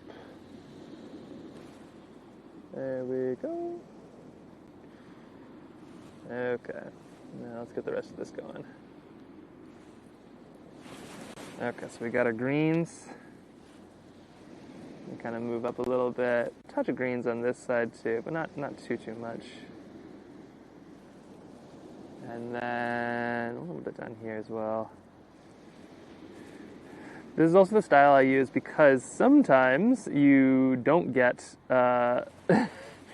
you don't exactly get a chance to, you don't get a chance to finish a full painting because the wind is here, just like any Alaska conditions, you name them.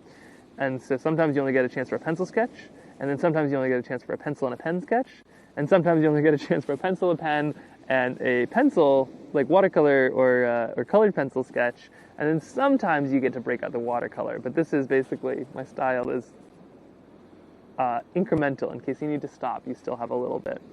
It's also what my grandma did. She's the one who kind of, my style and everything is sort of based on. Okay, so we got a little bit of that. Now let's see, what are the colors we're looking at? We have a little bit of some browns, mostly kind of more up here, so we're going to add just a little bit up here, not too much though. Like I said, there is a lot of cloud that's going to be right here. We're going to kind of hide this piece of the mountain.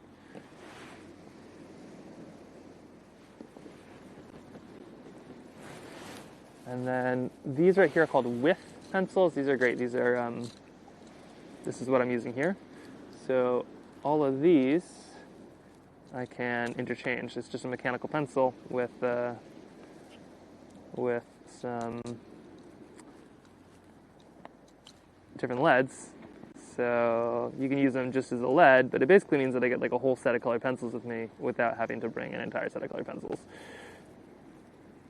So is this the color? No, we need something slightly darker. Let's try, I think it's this one right here is what I'm really looking for. Yeah, that's it. Okay. Gotta get some of those blues. And there you go. Ta-da! I'm not sponsored by them or have any of their... They don't pay me, but they're a great company, and they're like, it's like a dad and his daughters, and they make good stuff. You need these in your life? Yeah, no, they're pretty great. Like I come off as a salesman when I say this, but like legitimately these have changed the way I do watercolor by adding pencil and kind of letting it bleed to the edges, and I love it. I love it so much.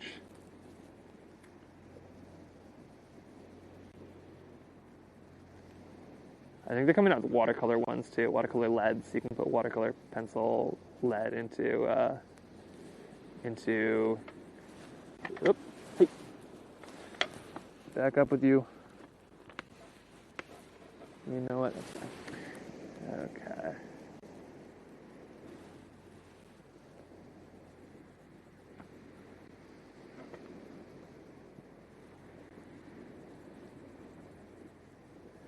There we go. Okay, so you get a little bit of this color in here, and then over here you got some more of this blue.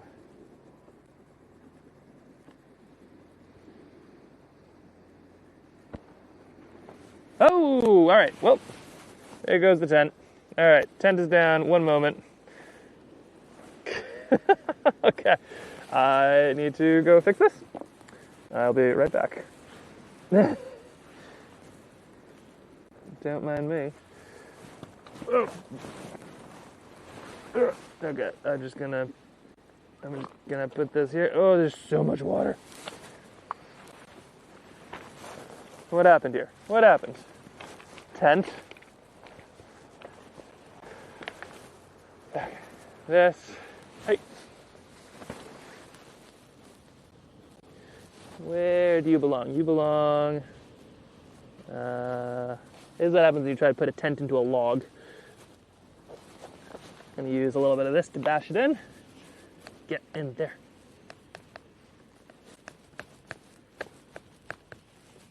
Is that stable? Yeah, that feels pretty stable. Now I'm just gonna attach this next one. Come down. See it there? Okay. Need to pull this out here. Let's see, how do I do this? Stick? No, I should learn how to tie knots. I should tie knots. I need a big rock. Hey, steady down now. Oh, no, no, no, no, no. Hey, hey, hey.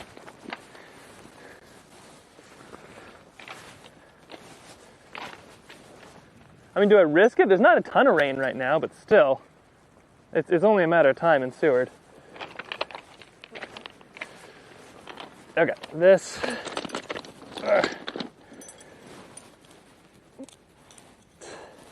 Help me, help me. How do I do this? Your stake. So I'm just gonna put this right here, and then giant rock goes on you. Like that, right? Yeah, and then another giant rock goes right there. Well, I think I need more giant rocks.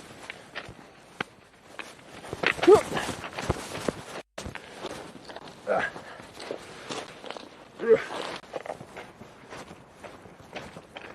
giant rocks, giant rocks, giant rocks. 1, 2, those are boulders. Okay, that's good. We got that there. Don't worry, everybody. I'm not a professional. Actually, maybe worry, everybody. Maybe worry. Okay, that's there. Maybe if I get these things locked in. So maybe if I go find a huge, big, giant rock, then I can just like go.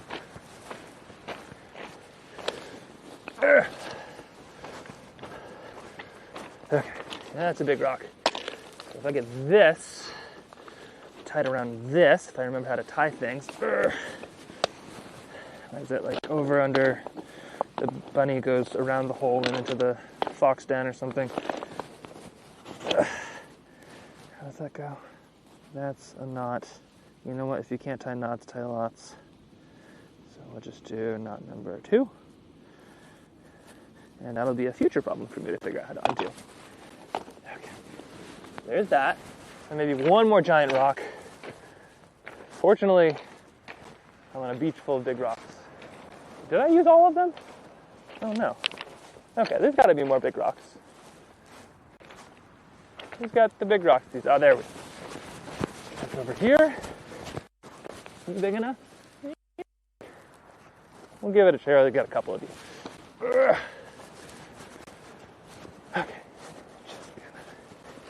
Just gonna attach another big rock over here. Today's cozy stream brought to you by wind. Mr. Weber just happened because I clicked on Jen's link to your video. Looks fun. Yes, the tent is trying to blow away is what's happening. And I don't want that to happen. But I don't get many votes in this. And the tent is kind of running around me here. Hey, stop it. The nice thing is I think that the rain has gone away. So maybe I'm fine to leave this thing alone, but also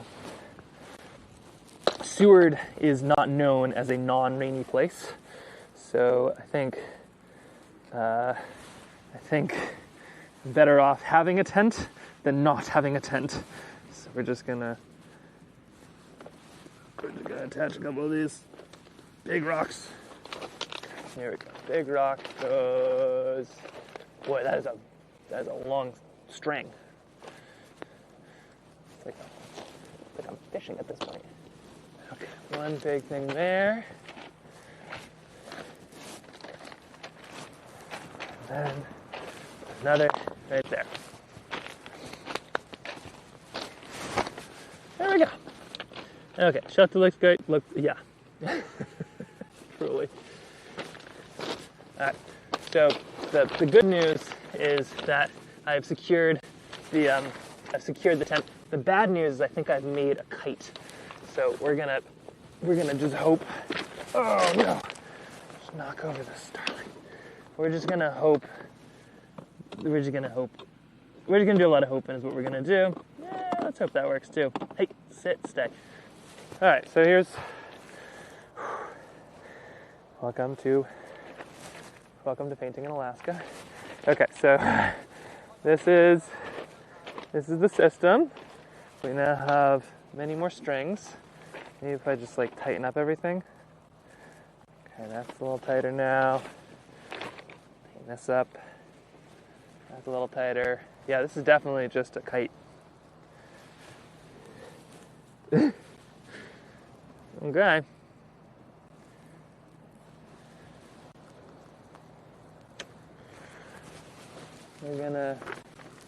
We're just gonna see how this goes for as long as we can go. I'm just gonna pop myself back in here. The fun part is that apparently this is the good weather. Tomorrow, we get the real weather. 2, 3. All right, where was I? Let's see, we have, oh yes, so there's all of this, a little bit wetter now. I'll just add a little bit more in this color.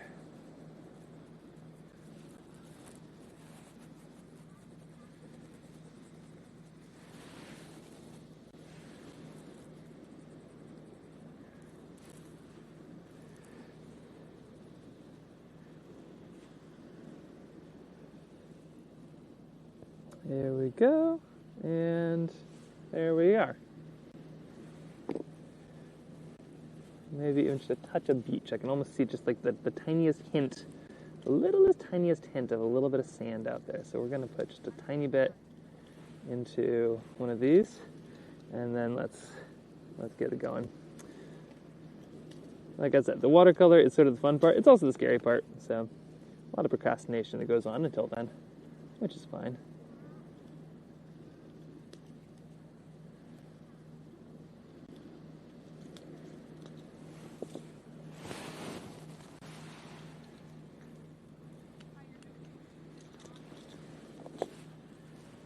We just need a little tiny strip of beach. Most of Seward is kind of these rocky, pebbly shores, but they almost show up as tan. So I'm just going to put a tiny bit right here. Could be the grass, actually, now I'm looking at it.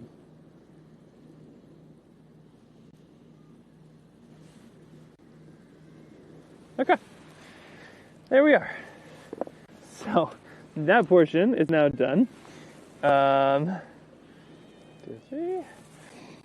And yeah, there we go with that. Let's see, looking forward to hearing about Max's origin story. Maybe there'll be a piece in Jen's origin story too. It'll be like the Marvel universe for outdoor artists. We should do that. How it all came to be. Part 1. And like Marvel, we can make $1 bajillion off of it, and then also make like way too many sequels. Okay, so what I need now is to start. That's what I need to do.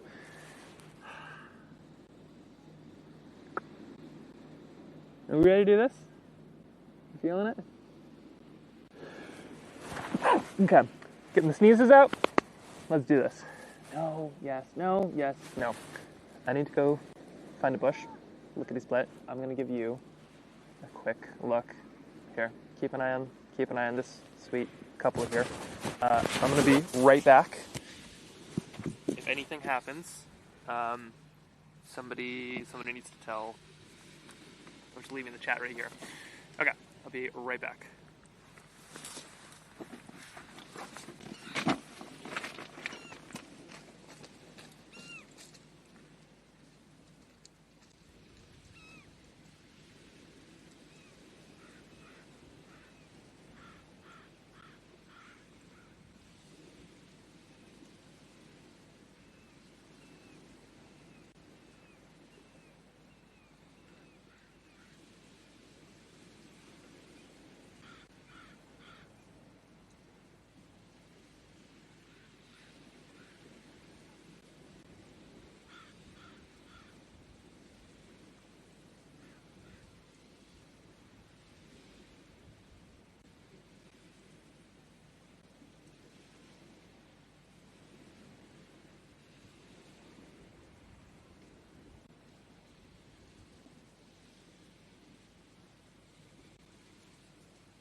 Okay, I'm back. Oh! Slam my head into the tent. Okay, now I'm back. For real. You know, I think like like half my streams are just me squirming before painting. One day, I hope I'm just like so confident that I just start paintings without having to like hype myself up or talk myself into it. It's never happened, but I like the idea of it. All right, here we go. You ready? Let's make a sketch. So you can kind of see it right kind of here. This is the mountain. There's a bit of the top earlier, but we're going to try to get a lot of those clouds in there. Oh, here's a bald eagle right there. We'll add one of those in a bit later. Oh, and a mad seagull. Somebody stole somebody something. Oh gosh, that's some drama. Wait a second. Okay, we got to go check this out. Oh, eagles are big and kind of scary, but they're not very good at conflict. So a lot of times you have seagulls or ravens or crows even will really pick on eagles. Don't feel too bad for them. It's usually because like they ate their chicks or something like that. They're big enough that they can kind of go in and do whatever they want. But yeah, there's some drama a lot of times with the eagles. Okay, so we have 1, 2, 3, go. All right, let's do it. So this is, we're gonna add first brush stroke, so it's kind of scariest.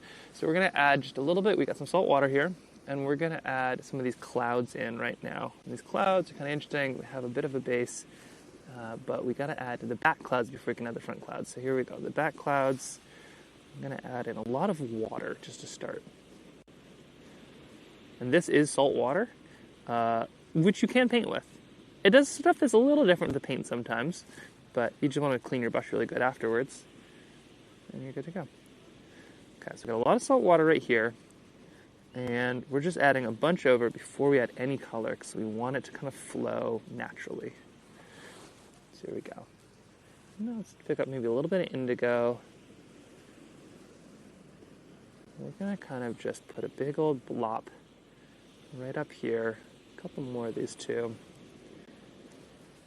And then we're going to kind of move them around as part of those clouds. So laying the paint down first, then I'm letting the water do its thing. I want to give the water as much room as possible to play. It's a collaboration between me and the water, and everything that I do is really just because of the water. So I don't want to overthink it. I don't want to overwork it. It's going to be able to do better than anything I could do if I just let it do its job.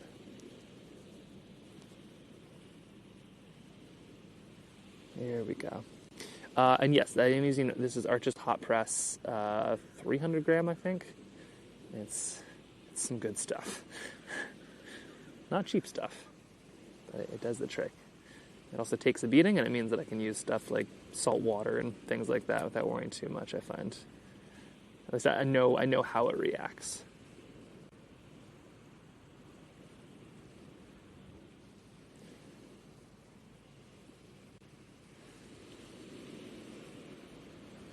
Here we go. Just a little bit there, a little bit here. And stuff like this, you'll see it's already starting to dry just a little bit, even though it's so rainy and so kind of damp. So you gotta kind of move a little quick. You can kind of see this cool shapes already kind of forming out of the clouds.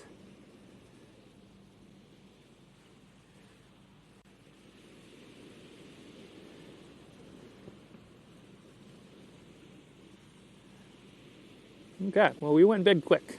There we go.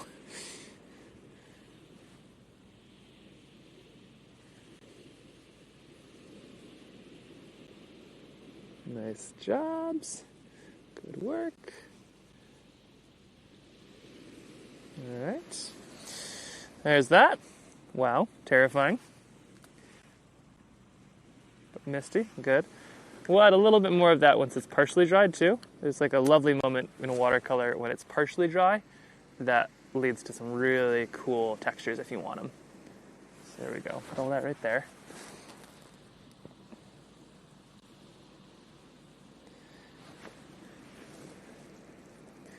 Now the next thing is I've got to kind of wait till a lot of this dries. And I can see that it's actually drifting a little bit, which is interesting. You can see the watercolor kind of move depending on where you kind of push it. So sometimes you can kind of move it intentionally. Let it dry just a touch more, because once it's just a little bit more dry, I'll add some of these things. And down here, we have some of these little houses. We're going to get a couple bits of color into a couple of these houses right now. And we'll add some more in later. Just adding a little bit of these little bits will give us some kind of tone and some shade. It can take a beating for sure. Yeah, and Arches is great. It's all great. Honestly, whatever art supplies you're using, it's gonna work. If you're comfortable with it, that's what matters. If you'll use it, that's what matters.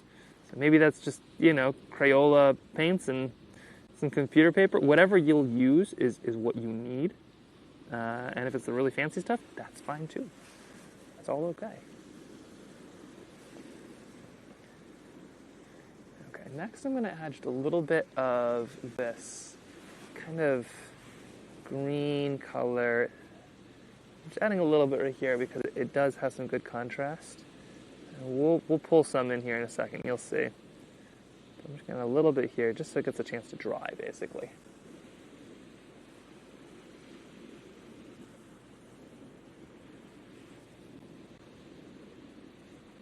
Same with this.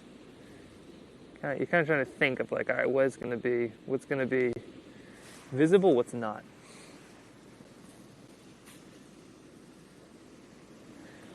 And then, of course, you have down here, all of this is the ocean, and we're going to put some big swatches of color down here. We're going to do that right now. What's the dry time? The dry time is not great. I guess we're about to find that out together, aren't we? I'd say with a lot of this, we're looking at. No, zoom in. I'd say with a lot of this, we're kind of looking at something that's going to dry, maybe in like 10 or 15 minutes or something like this. Fortunately, it's a giant sheet of paper, so we got some time. Okay, and down here, we're going to work on this bit of ocean right here, and it's this interesting kind of green-blue mix of colors. And what I'm actually going to do is I'm going to add water first, and I'm basically going to mix it on. I'm going to mix it on the paper itself. Just because when I do look out at the ocean, there are all these different colors. You'll see it's lighter in the background, it's a little darker towards the front, but I'm going to start with a bit of blue. Just like that. And then we're going to add in the rest. Oh yeah, see, I already got some green in there by accident, but that's fine. And we're just going to kind of scoot over, trying to kind of get these long brush strokes in there.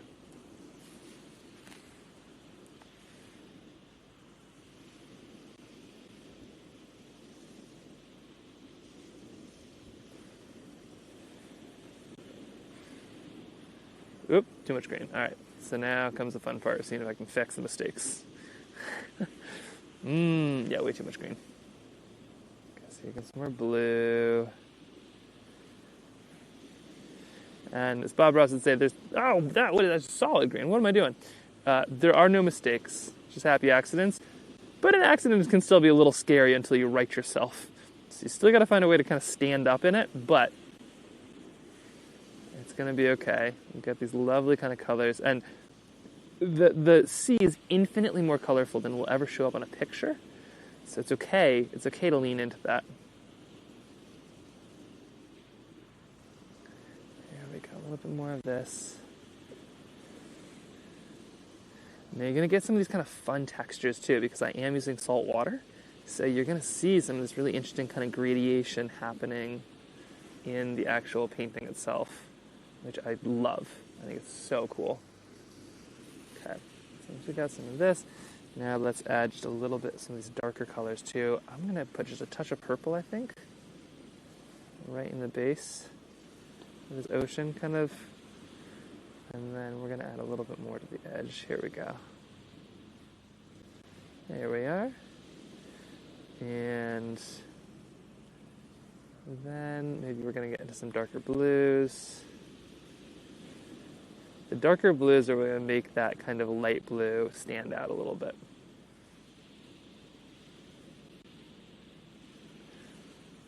And you can kind of leave a bit of, it's called a live edge if you want. Live edges are where sort of like it's, yeah, still kind of shows up right there.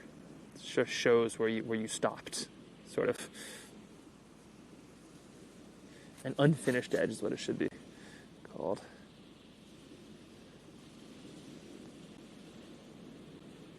There we go. And if I'm feeling wild and crazy, I might even put just the tiniest touch of indigo. Because it is sort of a gray day. But these gray days are where the most color shows up in the water. If you want to see glaciers, if you want to see water, you go on a gray day. And that's what we have right here. It's an overcast gray day, and this water is shining. Absolutely shining. There we go. So you can kind of see. Come to life a little bit. But we'll come in. This is sort of just the first layer. So now here we have some interesting opportunities. So I'm going to grab a little bit of water, and I'm just going to put little drops of water on the top, and it's going to give us some interesting, maybe I get this right, maybe I get this wrong, but it should give us some interesting kind of textures in a little bit.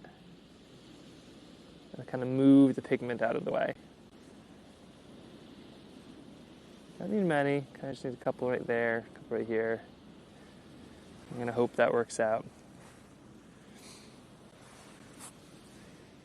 And then we'll kind of add some more in.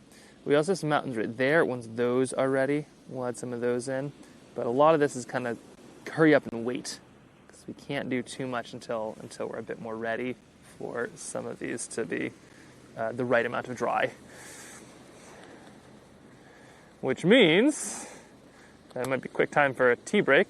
Look at this. I mean, I could, that stuff is so beautiful. Like, I could sit out here all day long and sketch for weeks. Oh, hey, speaking of which, what do we got here? Maybe a loon, maybe a cormorant. 1 second. What are we looking at? That is, who can identify that bird? The one that just dove under the water that you can no longer see. Oh, come on. Come back up. Oh, it's gone. Okay, the birds out here are wild. There's so many cool birds. Just putting it out there. If you're interested in interesting animals too, it's amazing birds. We got some really, really, really cool, like the insects even are pretty cool, but like just everything out here has a story, which is awesome. Even like the strange miners that you find at a bar. Miners as in like somebody who mines, not somebody who is underage. I shouldn't have to like clarify that, but there's like a lot of creeps out there. So the sourdoughs you find at a bar. There we go. Oh, there you are. Yep, that's a cormorant. Oh yeah, good tea.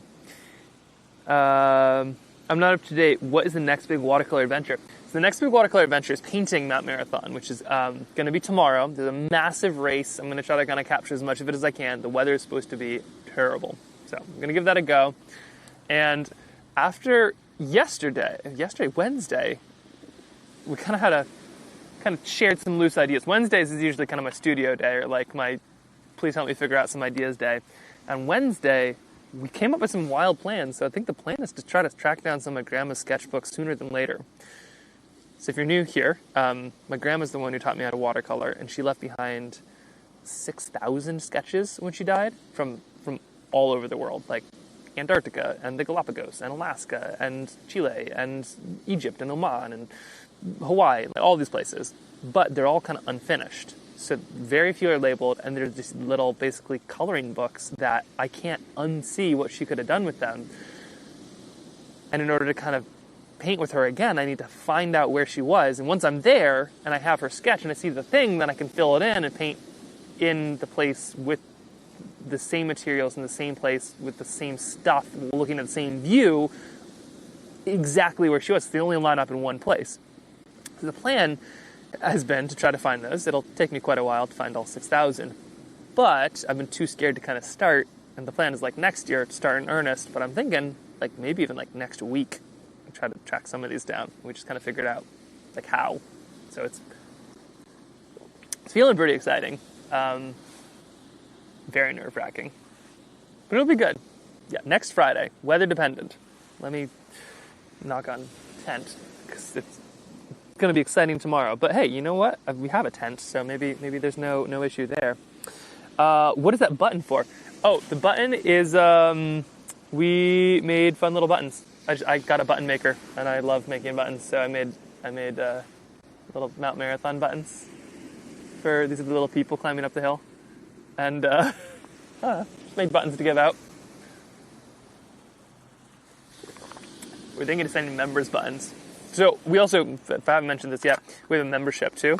So if you're interested, the first 100 members get a mug, like a really fun mug. It's got a little fox on it and a paintbrush and like stickers and all kinds of good stuff.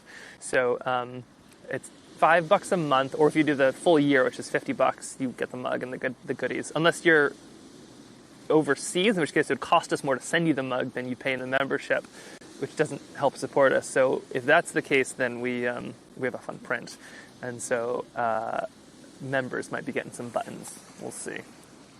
Ideas have been hatched. We just got to see what's possible. We're even thinking it'd be fun to do a button exchange.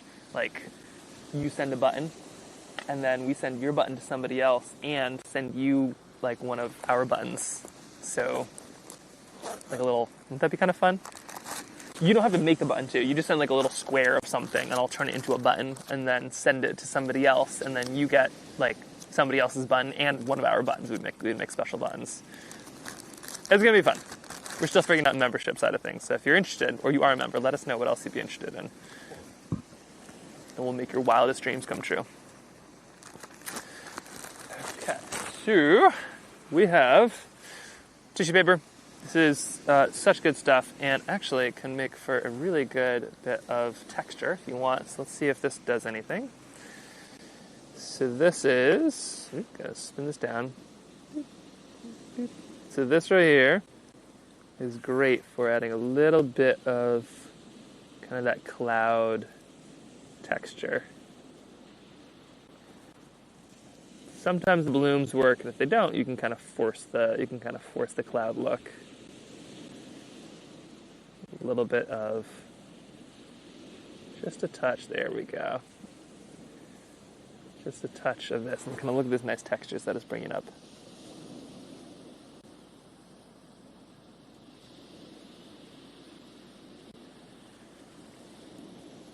All right. That also means that I can kind of speed up the drying process, which sometimes you kind of need. And it just looks very cloud-like too, which I love. There we are. Wonderful. So we got some of that. We're going to need to speed this up too, because I got to get home to relieve Eve of the kiddos here shortly. So I'm just going to kind of see if this tissue paper can sort of get me moving just a little further. And let's see if we need anything else down here. Kind of speed this up too. I'm just going to put a couple little bits of streaky water down here. Sometimes it gives some really nice textures. Here we are. And now, let's move on to the next little piece. How large is this painting? This one is, what is this? Here is a pencil. This is the size of a pencil. It is approximately 2 pencils long, tall, and 2.5 pencils wide. So that is how big it is. I do not know.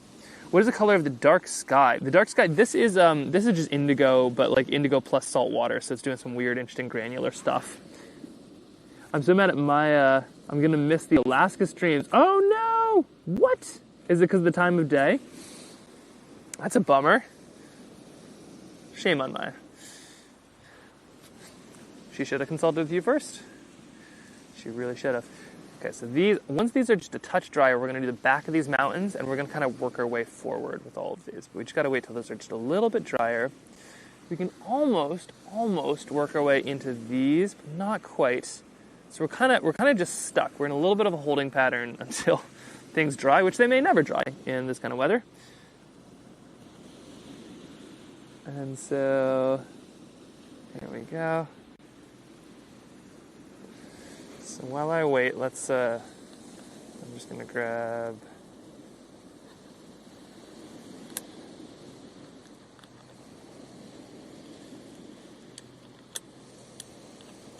there we are. There. I'm just gonna grab a little bit more tissue, and then at some point we've just gotta go for it. There's this kind of moment in a watercolor where you don't really have a choice, and you just sort of have to go for it, like whether it bleeds or not.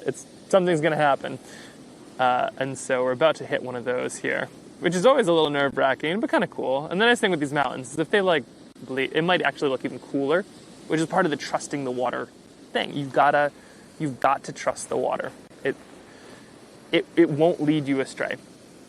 It might lead you astray, but if it leads you astray, then it was meant to be.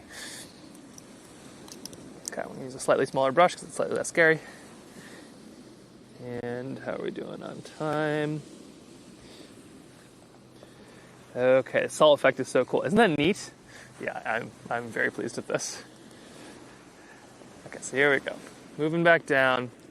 So we're going to be adding in just a little bit of these mountains, and let me show you what happens here.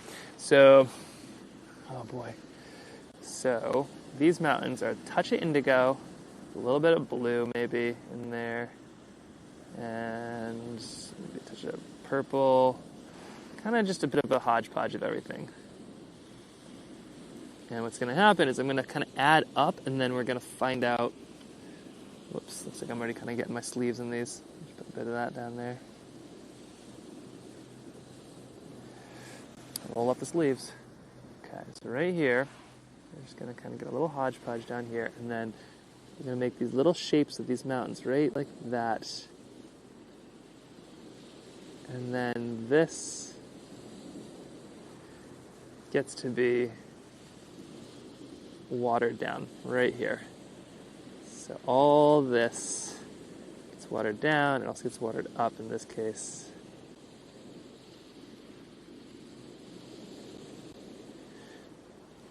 And then we're just kind of pulling it over and around. And this creates this effect that looks like a cloud.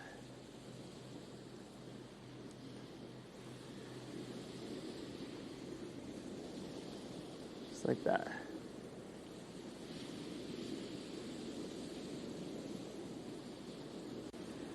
There you go, there's one. Now let's try it again on this side, because I believe Benson is kind of over here. So here we have a little bit of this. Honestly, probably should have let it be maybe a bit more misty. That's fine though.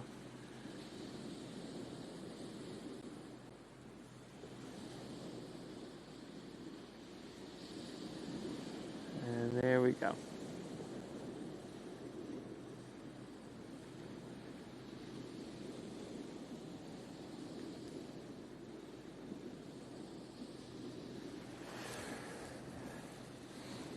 Ta-da! And now once these dry, this mountain is going to be the one that we really kind of like paint in. This is going to be the main one right there. These kind of are all going to be the cloudy sections. The same with this. You can add a touch of this down here.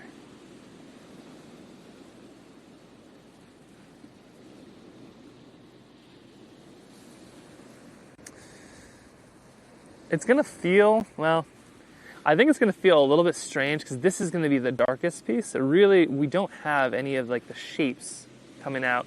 It's also a very strange texture to me too because there's so much of this strange like salt water texture going on. I love it, but it's bizarre. This all effect is so cool. Let's see. Oh yeah, it's my 2 weeks in Denmark on vacation. Start at. Oh yeah, so way too late. Forced to have a normal sleep schedule. That's the worst. Do you have a sign set up on the beach in front of you? Nope, no sign. Just beach. There's also no people. So, not quite sure what the sign would be. Maybe I can make one for bears. Please do not maul me. Max. Art in progress. No chewing. Okay, so we got a good, decent looking setup right here. The next little bit would be kind of this bottom section. And actually, I think we could do it because the top and the bottom section are disconnected. So I think it's time. Let's flip this back over.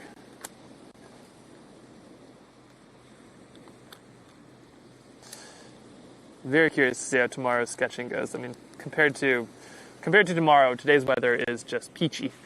So I think it's going to be a little exciting.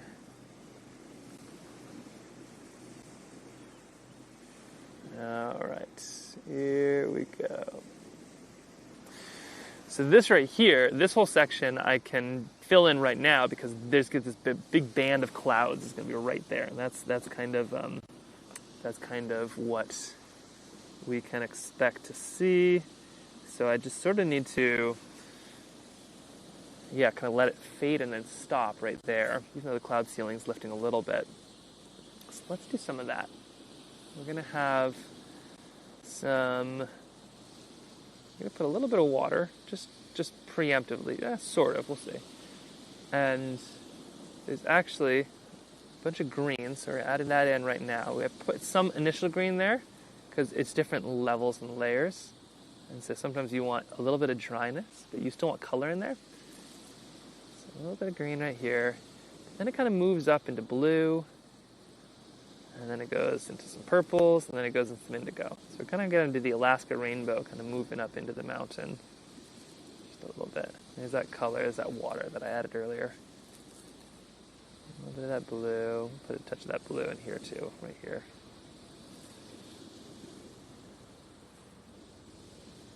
Same with that green.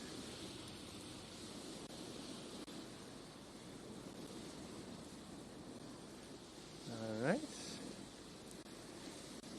And then in just a moment, I think we're going to add some, let's get some of this going on here too. In just a moment, I think we're going to add some of the purple and the brown, but that's kind of the big one. That's a little scary actually.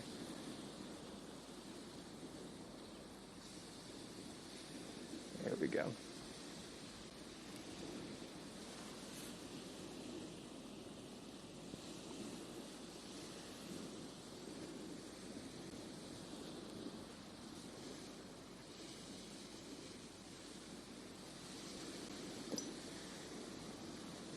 And then sort of up here, it all fades out. There's lots of some colors going on, but you can't quite see everything. It's lovely and obscure.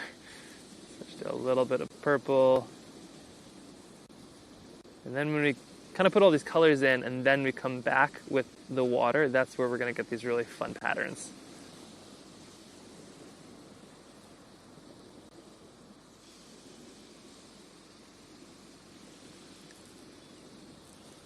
Right there.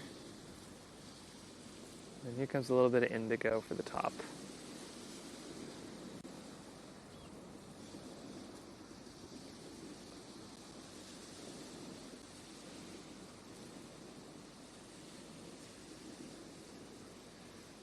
Just a touch, not too much, but just enough. Can you kind of start to see it come to life here? It should feel like it's taking shape just a little bit.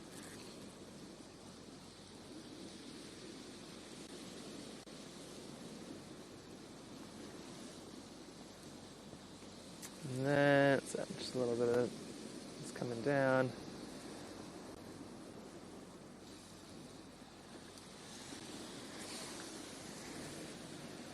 Now I'm actually going to let it dry, just basically kind of set, almost like a Play-Doh or a clay or baking or something like that. You kind of got to let it rise just a little bit.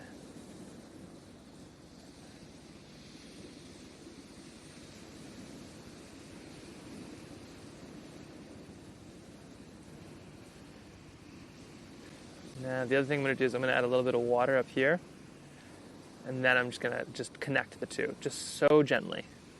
So here's a little bit of water, and now I'm just going to connect them. Painting to water. I could also just lay water kind of over top, depending on how I'm feeling.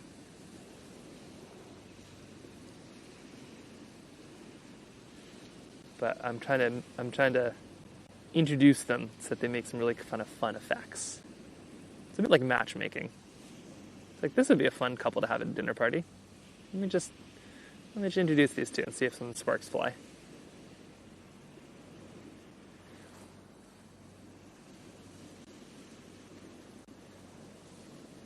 Speaking of sparks flying, anybody very impressed with Taylor Swift's wedding, and that for a wedding gift they gave away like $27 million to organizations like the food banks and Feeding America? My wife works in public health in those organizations, and that is like the coolest thing of them to do.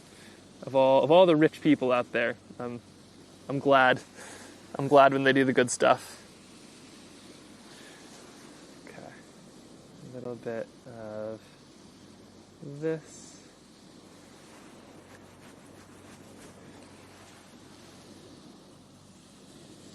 Okay.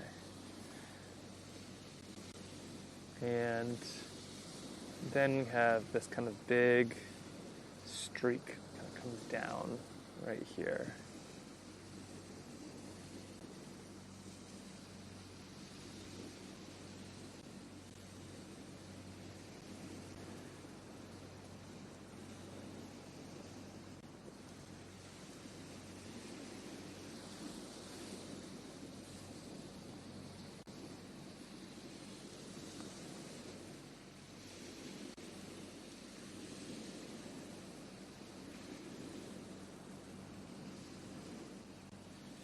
I'm actually going to go kind of over the edge here because this right here is going to be so dark it'll kind of all show up. Oop, it's my friend Noah. Hey Noah. Hello. Hello. Hello. Hey Noah, you're also live, just so you know, so don't spill any state secrets. Incredible! We're live, people. Well, your voice is. We're live. We were just wondering if you were still out there. I'm still out there. I'm under a big. I think another. Well, I think I'll be here for another 40 minutes. It's taking a while to dry, is what I didn't quite expect. So that will happen. Okay. Alex and Megan may come meet you out there. Oh yeah, I'm here. Come say hi. Do you know what's the status on Andrew and Elliot? I think they went to Bear Lake and they're running, and then they're gonna I think they're gonna come by with the car and either pick me up or come say hi as well. Nice. Yeah. Okay. Cool. All right. Well, we'll catch you a little later. All right. See ya. Later. That is my friend Noah, and let's see. Am I reconnecting? It's struggling. Is Starlink up and running? Let's go find out.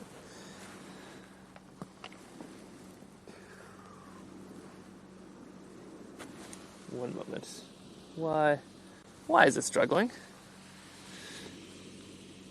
It should be working.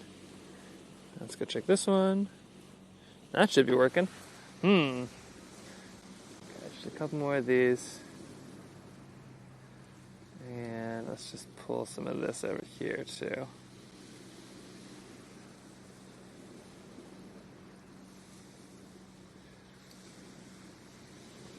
What else do I need? Anything else major? No, I think most of this is pretty good.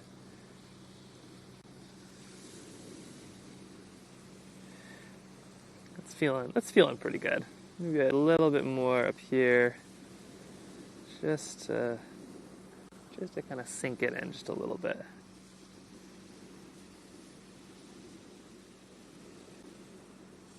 Oh, and there's this piece right here. Got to get some of that in. Right there, going down. Maybe even just a little bit of some brown in there.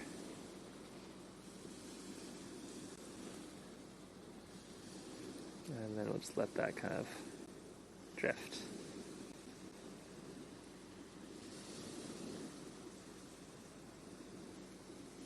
There. Okay, what's happening? Let me just quickly go check the stream. See how everybody's doing.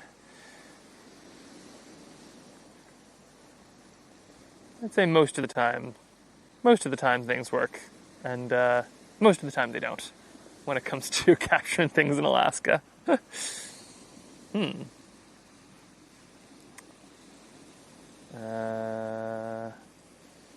Curious. Why isn't that connected? Is that connected? About to find out.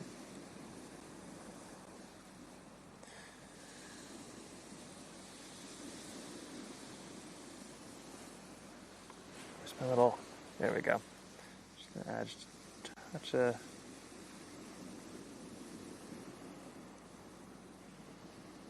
Just add a little bit more of that cloud separation with some paper towel. Lovely.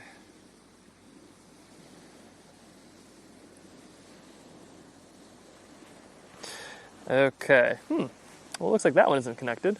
That's strange. What's up with that? Ooh-wee.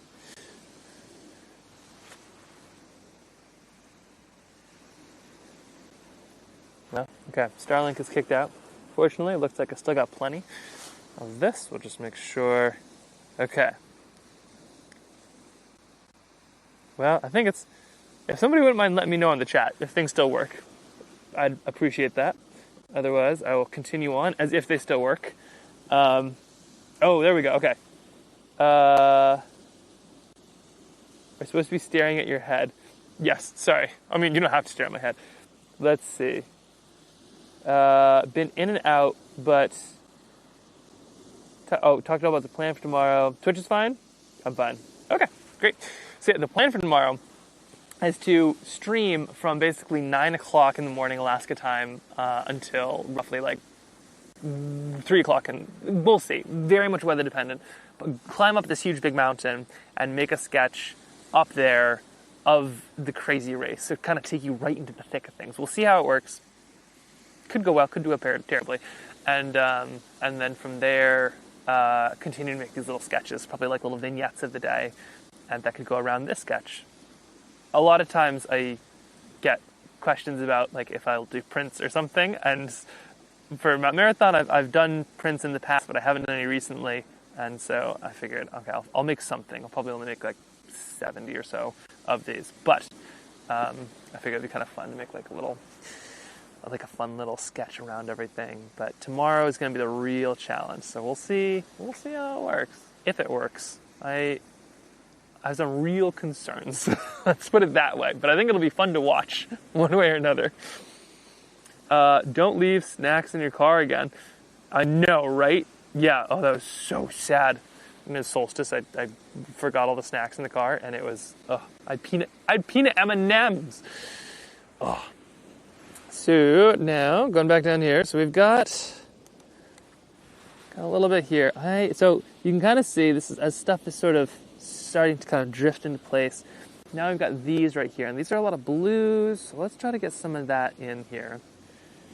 It feels too dark a little bit. Like this is, you can kind of see, well, there's a little bit of tip there. It feels dark, but like there's something wonderful about this, and the camera's making it a bit darker than it actually is. So let's give it a try. So we're gonna add some of these in right now, because there's kind of this interesting thing. We're gonna put some blue, and we're gonna mix it with some green. Touch more blue. There we are. And I'm just going to kind of fill up this side here with these little bits. Right there. A couple here. And what I'm actually going to do is I'm going to flick some. So here we go. I got some nice bit here, and I'm going to kind of go flick a little bit. You can see a lot of it's still wet, so it's still kind of, whoops. Okay, I don't want that little dot right there. But all the other dots are great. No outliers. We're just going to add a little bit into this whole shenanigans.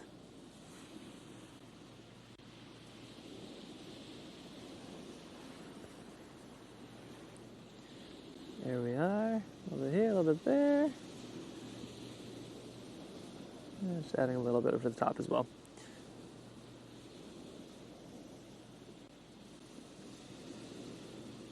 And I love how you have some of the edges are hard, some of the edges are kind of fading and blurring. And that's just how it looks up there, which I love. I love it when the watercolor kind of emulates the actual nature of it.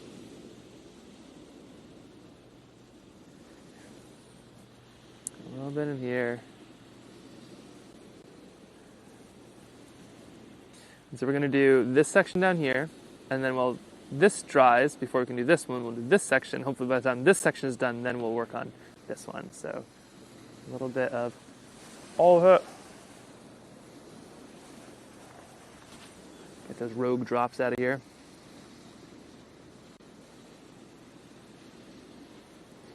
And then maybe moving into something that's a bit more into the blue range.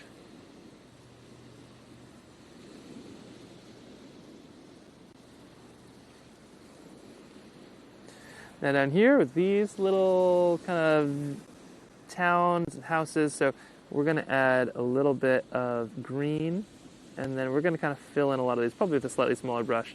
I'm going to fill in a lot of these, but it's a negative space that kind of makes the town.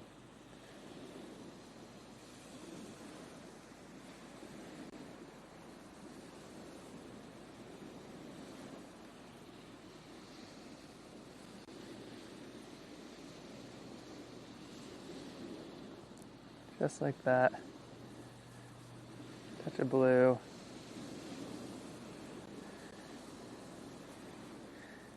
It's almost entirely blue except for these little bits of, you can kind of see just a touch of that, the kind of orange brown on the mountain. Here's one of my favorite parts. Watch how fast a town can kind of come to life. You're just leaving these little tiny bits omitted for these houses. And all it takes is just a little bit there and a little bit here. And you want them small because like the scope and the scale of everything, that's what makes this mountain seem so big from here, is the fact that you can see the town. You realize how huge it is.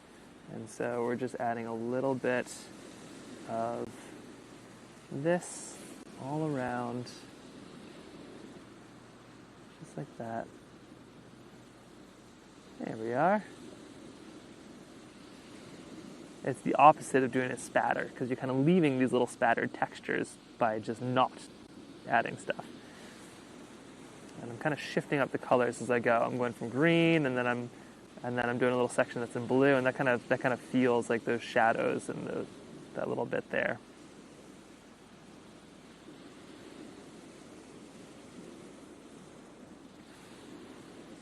Working up to blue now. Can you hear the waves in the background? Gosh, what a soothing place to do a sketch. This is lovely. Can absolutely not hear anything. So, in the event of a bear or something like that, I would be a sitting duck. But I think they've got some bigger things to deal with right now. I think they're all eating berries and salmon and stuff like that. Now, bears are something, talking about cool Alaska animals, bears are some really neat critters. Oftentimes, people fear them more than they should because bears play by some really pretty simple rules. If you follow along on those, you're going to be fine. Like, don't scare them and, give them the right of way and don't get into their spots and all these things. Use a bear spray if something goes wrong. But they are really cool. The history, especially in places like Kodiak and Katmai and some of these places, you'll have bears that will, like, walk in the same place again and again and again and again. So that there's these staircases, basically, that they make by putting their same paws in the same place for generations. Like, we're talking hundreds of years of bears stepping in the same spot up a mountain. They're really cool with their cubs. Culturally, they have all these really cool connections, and they're the dream messengers. Talk about bears for days. They're so neat. Right there. Here we have it. Maybe a touch of indigo. Maybe a little bit of that blue kind of going on. Just a few of these up here.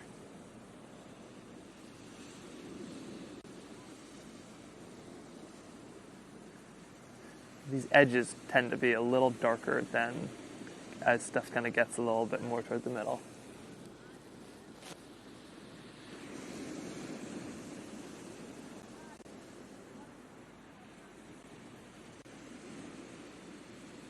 Like this right here.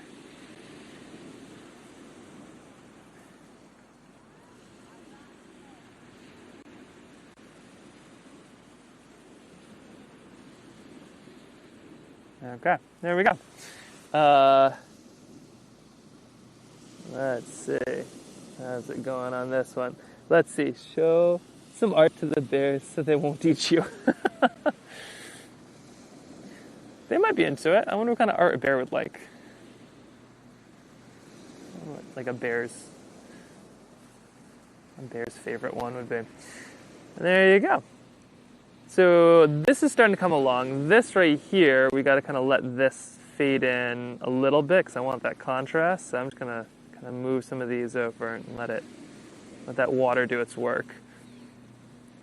As for down here, we're pretty good on this one. So I think it's almost time to go to the top. You ready to do the top?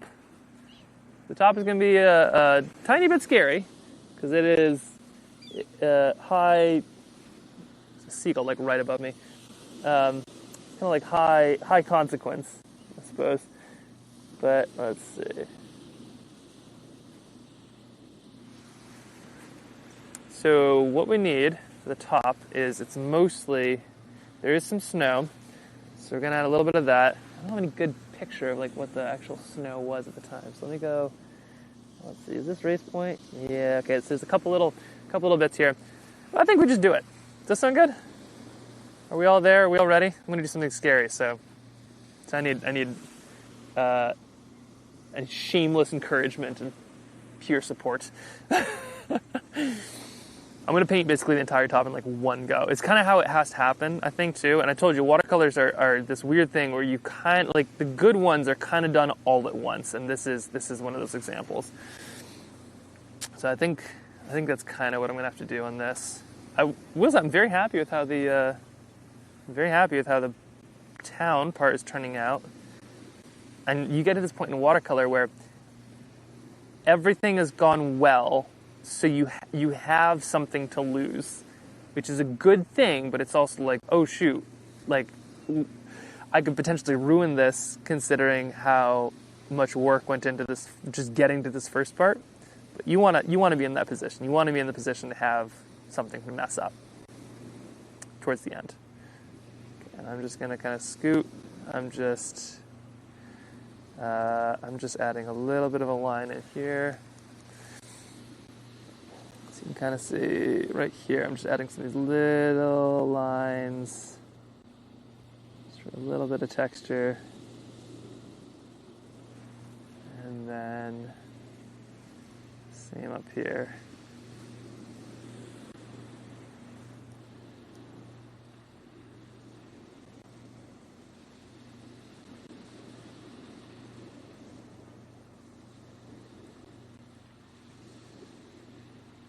Okay. Oh, are we ready to do this? I think we're going to do this. Let's just add a little bit more first down here. A little bit of this. There's a danger too. Sometimes you like something so much that you add too much and ruin it. But I feel like we're doing some good things on this.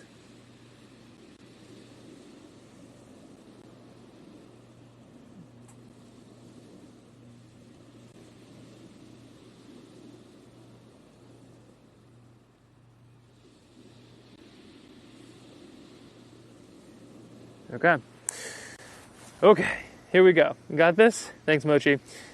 Thanks, Mooney girl. Thanks, Kia. All right, here we go. So, this right up here, that's kind of the race point right there. What we're gonna do is we're just gonna grab a little bit of brown, and we're gonna go, there's like no layers, no nothing. We're just gonna go kind of 0 to 60, or if you're using metric, 0 to 100 here. So we're going to start with some of these. There is some big patches of snow, so we'll make sure to get those in there. Watch this come to life. This will just take a couple of seconds. That goes there. We'll add a bit of, I don't know, purple or blue or something on the other side.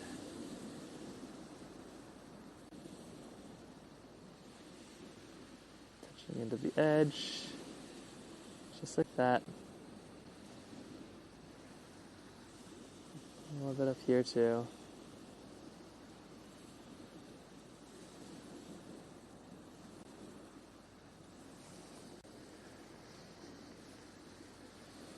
And the top of the mountain has no foliage on it really, so we don't need to worry about any of those colors. And I'm going to wait just a second to see if I can sort of capture the trail there, but I think for the most part we're then going to just move into this cloud. So we have kind of these darker colors. We're just going to kind of fold those into this cloud right here.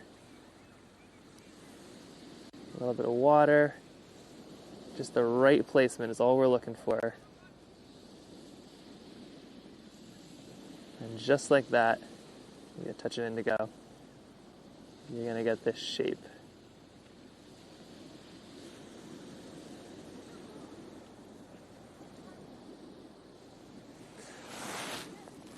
And there we go.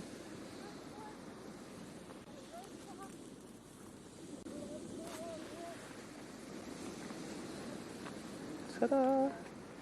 Same over here. If we want, we can add kind of a little bit of some of this, kind of moving down. We don't need too much. Need a bit more indigo here.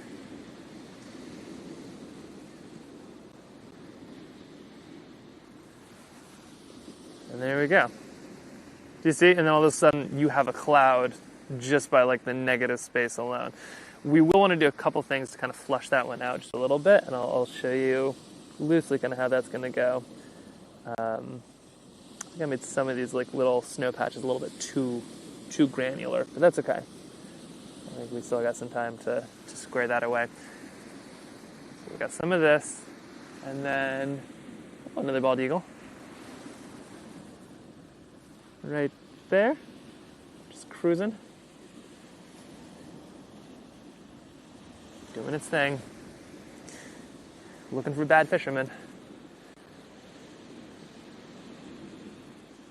Okay, that looks pretty good. Now let's just add a little bit of paper towel just to kind of soften those edges.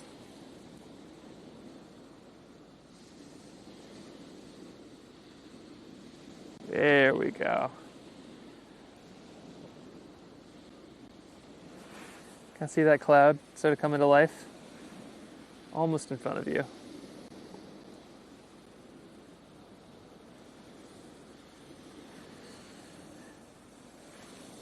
And all we're missing now is just a little bit of some, kind of just like a little bit of the base. We just kind of need a little bit of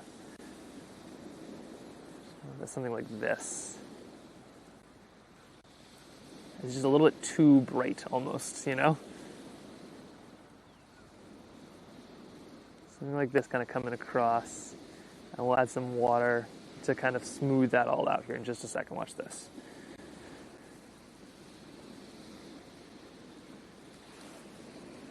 There we go. And there we go.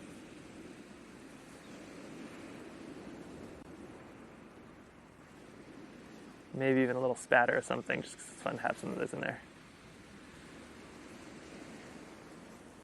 Oh, lovely. Oh, that feels really good. Oh. The tension is real when doing this stuff. Okay, a little bit here, a little bit there.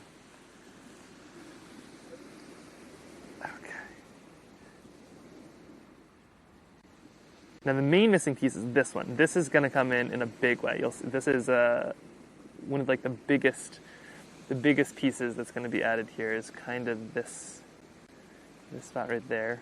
Let's grab some of this. I'm going to add just a couple more splatters. I think this is, there you go. Let's dry it out a bit so I can kind of put some of these on. There we are. Check out this detail. So, right, you got these little kind of flicks.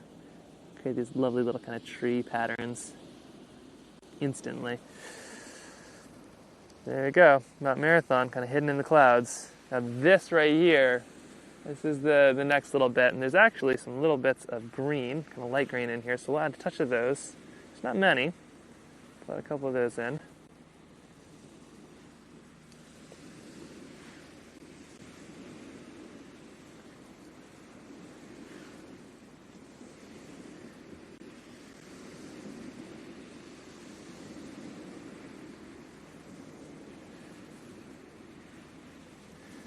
There we go. We're almost there.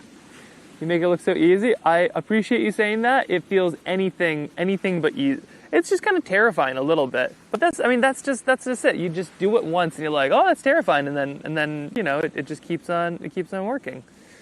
Our streaming mode switched. Uh-oh, what's going on here?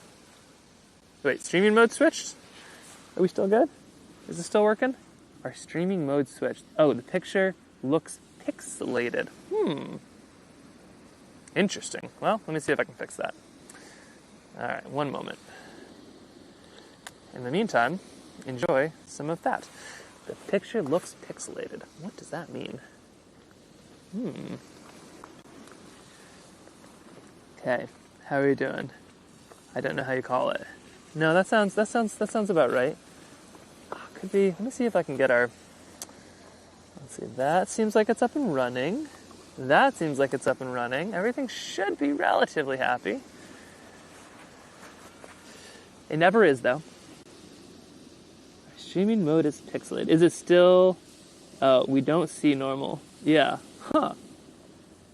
I don't know. Let's see if this does anything. Any better? Or am I still in a strange... Do I still look funny? Maybe it's time to get the Starlink thing up. Oh, mostly gray pixels. Very pixelated. Ooh. Well, that's not at all what it is. Okay. I'm just going to... Let's see, plug this in and plug it back in again. Okay. So that is dead. So I need to switch that out. Switch this in. That's now there. Okay. Your patience, please. So what's going on is I think the internet connection is rough. So we're gonna just fix this up, lickety-split, and then we'll be back up for the last tiny little piece of this all. If you can still hear me, I'm still here. I'm with you. It's just gonna be really pixely, I guess, for 1 second. Okay, I just need to Starlink. Sounds like that's the main thing that's missing. Connect on Wi-Fi. In which man fights with technology in a pretty place. That's what I was going to be called as a streamer, and then I just couldn't quite, get the username. Okay, it's just getting the connection going, and then we should be in good shape in just 1 moment. You'll see. Hopefully you'll see. I'm so into how this is looking, by the way. This is, really came to life in the last, second. Which it doesn't always.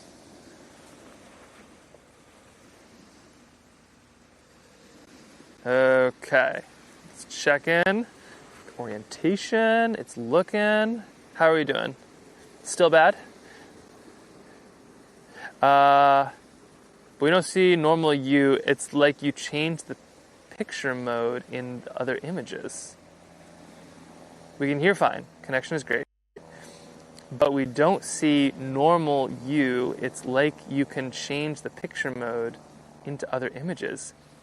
Fascinating. I wonder what's happening. Could be a live view solo issue. Should probably check in with them before tomorrow. Still bad. We're gonna see if strong internet changes this. Otherwise, we're just gonna get real modern art with it, and we're just gonna have some pointillism 8-bit art version of Mount Marathon. Oh. Okay, hold on. This is interesting. So, okay, those right here are boats. Let me zoom in here. Even if it's gray, I can still describe this.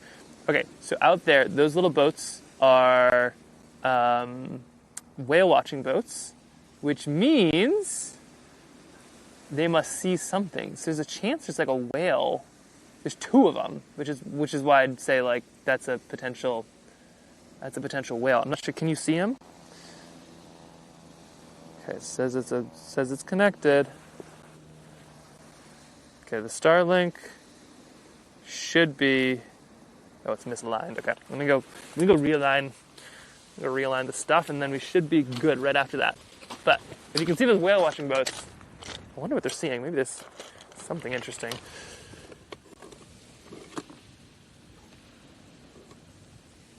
There we go. Okay, that's what I need. Sit, stay. No. That's the direction. It needs to be facing there. Come on. You know you want to be there. Yep, great. Okay. Ah! There goes that. Okay, how's this all looking? Are we in better shape? Can you see anything? I can see where the boats are supposed. I can see where the boats are supposed to be, yeah. Looks like a cool travel poster from the 50s. Still bad? Oh no! Okay, well, I'm not sure what to say. If it's still real bad, I think the only thing to do is potentially, well, stick around, see if it changes. Things should be maybe a little bit better shortly.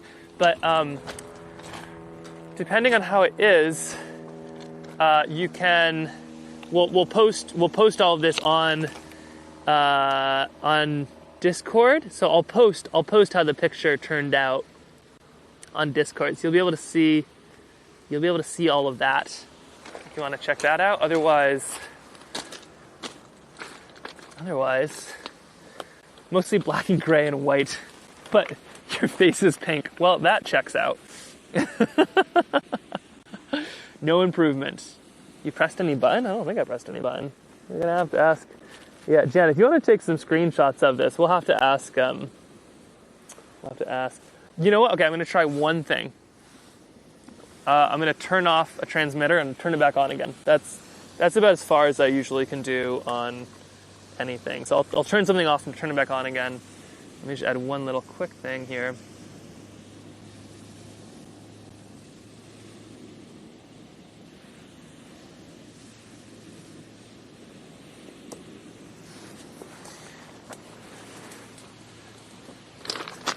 Okay.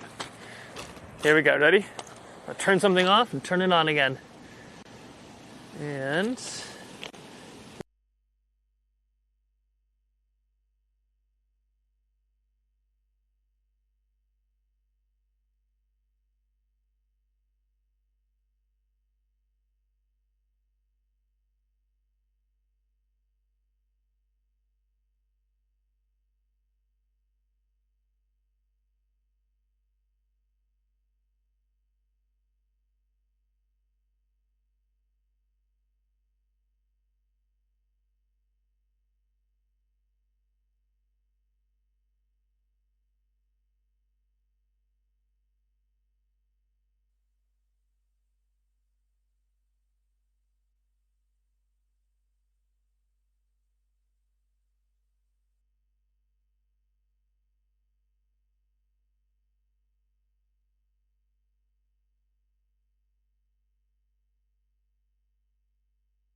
hoping this works.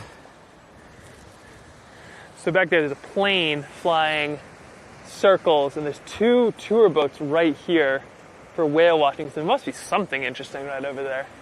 Problem is Alaska, it could be anything. It could be like a whale or a shipwreck or, I don't know, a good puffin. But party over there, I guess. Must not have been invited. Ugh. Tripping over everything too. Okay, I'm just gonna put this right here, and let's go see if it works. Okay, all good. Success. Oh, interesting. Oh, no. Sorry, hold on. Spilling water. Yeah, I can't be saying success out loud. I'll find a way to mess it up. Okay, interesting. So when that happens, just for the record, it turns out that is the problem is whatever it's called. Anyway, it's this radio connection is what it's going. It's on low battery. Okay, so we have just a couple of things. Let's just add a couple streaks into the water.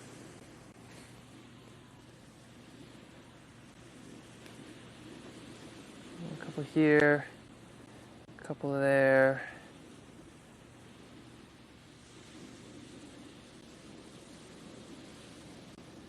And then let's add this final little bit, and then we get to call it good. I'll put an eagle in here somewhere too, if we're feeling real spicy. Ah, some friends. Hello, Andrew. Welcome. Your shelter held up pretty well. Blew off one time, but that was my fault. Yeah. Yeah. This is Andrew's butt, as you can see. Sorry. Not much of a butt. He's a runner, but that's yeah. Those legs are real good. How was the run? That's funny. I just sat right into. That's it. Yeah, at least didn't moon the camera. That's kind of a Noah. That's kind of a Noah move. Great. Yeah. No bears at Bear Lake. A lot of bears. Was there a lake? At least. The lake. There's a lake with no bears. Yeah. Okay. Oh, good. I'm gonna grab this thing, and then I'm about to do the final brush strokes here, and then I'm off. You want to check it out? This is my friend. This is former roommate, former teammate, not friend. He's still current friend. Current friend, Andrew, and this is Ellie. And they just went running very long distances. Well, I made a sketch. So here we go. Here's my marathon. What do you think? I love it. That's awesome. I see it. I feel it. Do you feel it? Yeah. I like clouds. We went real close. I think they kind of turned out well. So now I'm about to do this kind of massive streak of the edge of Bear Mountain, which is going to be highly consequential in this painting. So we'll see how it turns. We'll see how this one turns out. Okay. Well, cool, man. We'll just go hang out on the beach. Okay. Yeah, and I'll be done in just a moment here. We're good. Oh, there's a lot of pressure, but it's right here. Okay. So we'll just. High stakes. It is high stakes. I'm just gonna hope it doesn't bleed up into the mountainside. Okay. Also, chat says hello. Kia says hi. If you have any questions, Andrew's a park ranger out in Colorado, does cool things, and Ellie has a coffee shop in Colorado and does neat things. So, if you have any questions for either on ranger stuff or coffee shop owner entrepreneur stuff, these two are your two.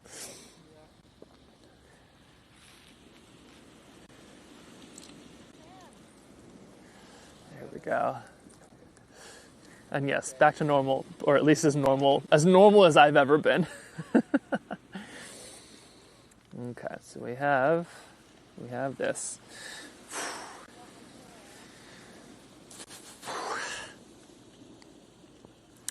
I always feel like with watercolor, it always kind of comes down to like the last brush stroke, and that is what I'm about to do right here. So let's get to it, I suppose, and then we can see how this all turned out. So here is the last brush stroke. We're just going to grab a little bit of this right here. And here we go. So we're going to add a bit of water down here. And we'll let it bleed into.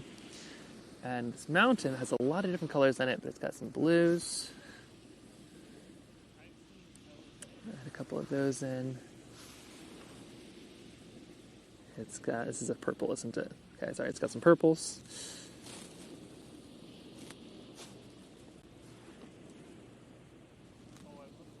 A couple blues. There are some greens in there too, so we'll add just a few of those in. Can't skimp on that. But then a lot of it is kind of this bluey indigo goodness, so we'll just kind of load up on that. And the closer you get to a subject, the closer you get, kind of the darker and the more kind of indigo you get. So I don't want not to put that in there. So here we go. Here's a bunch of indigo.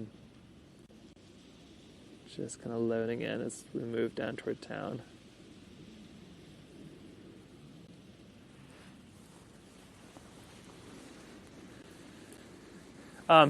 Andrew, these are all whale boats. What's that? These are all whale watching boats too. So So that boat here, that boat there. So the fact that they're kind of like clustered around that spot means there could be something. And I've got a monoscope, very likely whales. Yeah, I've got a monoscope if you want to check one out.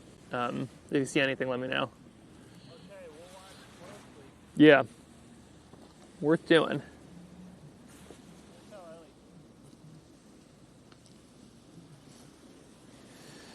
Okay, so we have a little bit of more of this kind of coming in.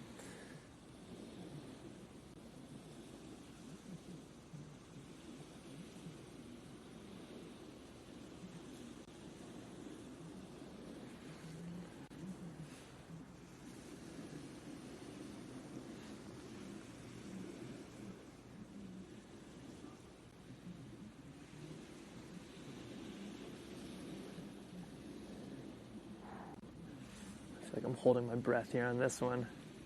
It's working though. It's working. We just have a little bit more to go. And then we get to call this one good. Still plenty of room to ruin it too. That's the fun thing about watercolors is you can ruin it by overworking it, but also you can just ruin it. And so you really don't get to kind of take a breath until the very end. Whoa! Exhibit A. Just dropping stuff. So, it's kind of fun.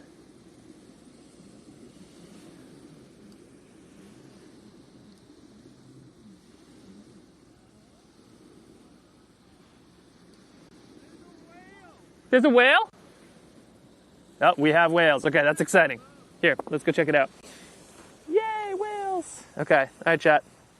Ready to go whale watching? Today, we whale watch. Okay. We need, see that is, okay, let me know if I lose connection. Here we go. Let's go check out a whale. So it's down here somewhere. Okay, whales.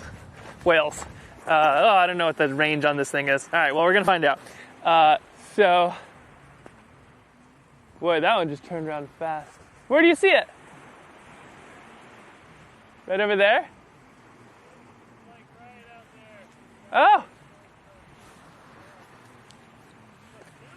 Oh. Yeah, there's a fluke? Okay. Nice. Okay, this is a monoscope. This is like a tiny little, telescope from Knox. They're great. And, okay. I don't see anything yet. Let me know if you see the whale. Oh, yeah! Oh my gosh, it's a whale! Oh, 1, 2, wow! Oh my gosh, it's a fluke of a whale! Oh, what? That's so cool! Whoa, another one! Oh my goodness! Okay, I don't know if you're gonna be able to see this. That's so neat! Happy day. Okay, so it's like right out here, basically. Oh, I need a camera with a better zoom. Oh, that was so cool. Oh, okay, where are they? Wow, okay, now it's the waiting game. So that out there, that's a whale watching boat. No more whaling boats anymore, but that's pretty cool. You can also see there's this massive whale watching boat right here with all these people just kind of waiting. So that's a good sign. And then here's Andrew and Ellie. Okay, we're gonna wait. We're here somewhere. Some whale, somewhere, some whale.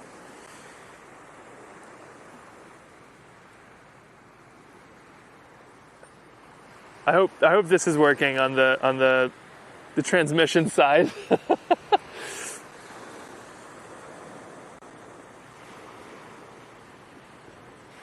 Oh my gosh. Okay, we're gonna see. Hey, Andrew. Here's a telescope. I'm gonna go back up to where there's service. Here you go. Cool. You just twist it to zoom in. Yep. So cool. All right, we gotta put a whale and an eagle in this thing now. Wow, that is very, very exciting. Well, I'm glad all that happened. Okay. I'll try to zoom in if I see him again, okay?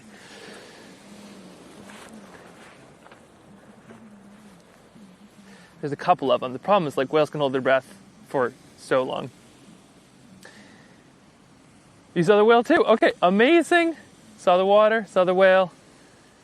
What are the sketch pencils? Oh yeah, these are called With. These are called With pencils. W-I-T-H. Just looking. They're like, oh, there it is, there it is. Whoa, look at it go, look at it go, look at it go. Oh, that's so cool. There's one. Okay, let's see if it goes again. Oh, how awesome. Okay, where's the other one? There's a couple.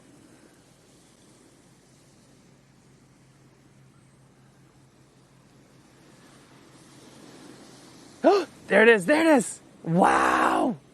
That's a big old whale.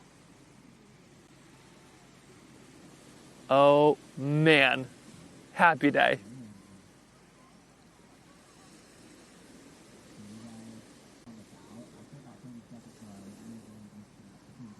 Okay, let's see if one more comes up. I'm willing to wait.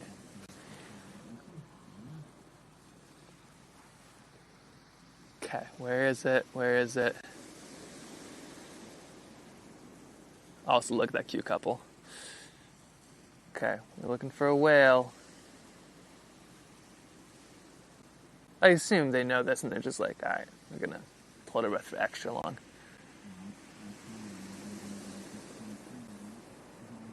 Nope, no whales. Waiting, waiting.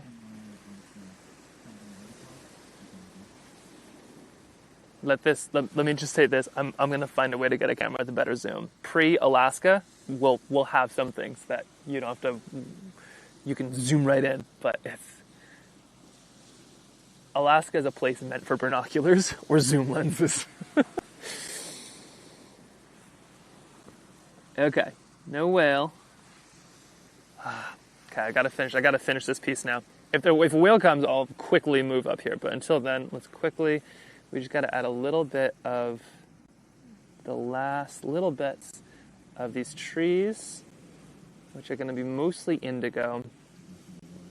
And I'm just going to kind of line them up like this. And we're just going to kind of flick a little bit of this in there too, just to kind of get some of that. I like to do my flicking beforehand because that way you can kind of move around it and you can remove the stuff you don't want. Well, that was pretty cool. Oh my gosh. We got whales, eagles. No bears, but that's fine. Bears are something you want to see in very, very specific situations. And this is not one of those situations. Always interesting, always a treat, but not one you want. We have a couple friends here. We have a friend here who got mauled by a bear. Just walking with his dogs. And so it does happen. Like ungood interactions do happen. That is, it was a mama with cubs, and the dogs basically startled the cubs and or the mama, and then ran back to the owner of the dogs and brought the mama, very angry mama, with, and he got smacked up a bit, so to speak, by the bear. Had a good jacket on, like a good leather jacket, I think, which probably saved his life. Okay, a little bit here, a little bit there. Are the gulls an indicator? The gulls probably are an indicator. Yeah, I assume so. But we haven't seen any since, and I can hear the commentary from the whaleboat. So they would say.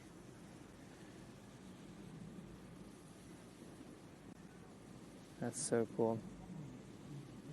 I'm so glad that happened. Oh, so neat. Okay, so now I'm just adding some of these little tiny details. We're just kind of, especially by the waterfront, these dark lines kind of carve up so much of that. Here we are.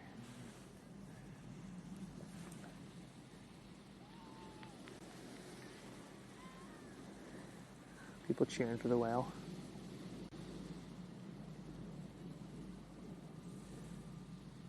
Okay, there we go. I can kind of say, right? Like it just kind of, it brings so much of this right here kind of brings the rest to life. Oh, I saw a spout. Hold on, sorry. That's my job. Not paying attention. Okay, somewhere out there's a little spout. I just kind of saw the little mist sort of dissipating. I'm not sure if it's going to show quite as much. They're a little further away than they were. But they're probably going to be here all day. You know, if there's food, why not?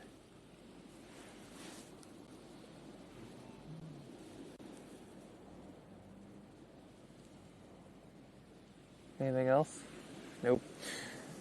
All right. Back to the painting. We do got to figure out a way to paint these whales now. You do realize, like, we have to paint a whale and we have to paint an eagle. I'm a little nervous about both of those, though, because I'm not sure what is dry and what's not in this pen. I'm a little bit late, and I want to be on the good side of Eve in all things. So we're just going to add a couple of these little bits for some waves.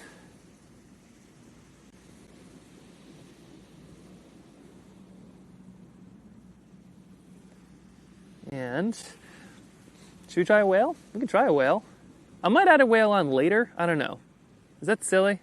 I feel like things went really well, and I don't know if I want to test my luck with a whale. We'll give it a try, though. Maybe. Anyway, here's the main one. I'm going to start with this. We're going to start with this. Let's go. Let me go show you it all shaped up. And oh, sorry. Let me just see. We got. Slowly, there we go. Whale follower. Later is good? Later is good. Okay, we'll try it later. But here's what we got right now. Here's the main painting. Right there. We're going to give it just 1 second to kind of, we're going to give it 1 second to dry. And then let me go show you what it looks like on the outside. But first, here, let's go out here just in case the whales come back. I'm just giving it 1 second to dry. And then I got to zip back here because Eve is going to want me home. So, yeah. There we go. That way, in case the whales show up, you can tell me. So the plan tomorrow, if you are, I've seen your whale painting, you'll do great. The squirrel is up, except whales. It's like squirrels, except it's whales. Could also add it in the vignette for the final painting. So yeah, the idea is to do basically like the big Mount Marathon painting that we just did. That'll be in the middle, and then there'll be all these little boxes of all these other paintings all around. It's going to be super fun. Tomorrow I'm going to make all the rest of them. So up there is Mount Marathon. And so tomorrow in the morning, or at least as much as I can, we'll see with batteries and weather and all the rest. I'm going to head up there, try to make it happen. We'll post on it in Discord. If you don't already, we have a really cool newsletter. It's totally free to sign up. It gives you our Discord link. You can't get it unless you're on the newsletter because we don't like bots. And so we have this amazing Discord community who does just the coolest stuff. I feel like such a fangirl like on our Discord usually because I'm seeing everybody else's sketches and it's like so awesome.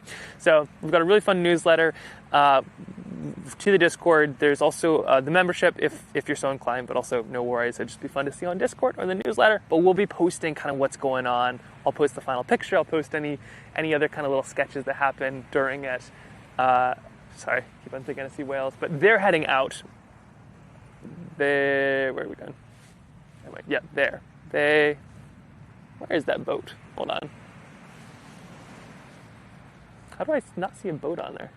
Anyway, there's a boat, and they're heading out, which means the whales are probably gone or eating. But then we'll be doing the live tomorrow. It's going to be super fun. What am I thinking? Discord, newsletter. Oh, and then shamelessly, if you get a chance, thanks for all the subscribers today. That is amazing. But if you are on YouTube and you get a chance to either hit like on this video or do a little comment or subscribe, it does tons and tons and tons of stuff. It means the world to being able to do more of this. And mostly subscribe because next Friday we're actually going to try to find one of my grandma's sketches, I think. Weather dependent. Probably shouldn't say this stuff out loud, but they only line up when you're standing exactly where she was. So it could be a very, very interesting one. And we'll put little videos on our YouTube as well. So I'll take this whole weekend and I'll distill it down to a short video, which I'll toss on YouTube if you want to see the short version. Anyway, have I stalled enough for this painting to dry? I don't know. Let's find out. I I think so. Okay, you ready for the moment of truth? Oh, sorry. Just cut up with the chat. We need a bot on our links. Is that a thing? I'd be very curious to know how that works. Yeah, likes do mean so much. Okay, ready to see? Okay, here's the final. It's not the final countdown. It's like the final paint down. Doo-doo-doo. Here you can see it right here. Here is that. Now here, I'm just gonna place this like this. And I'm just gonna make this big.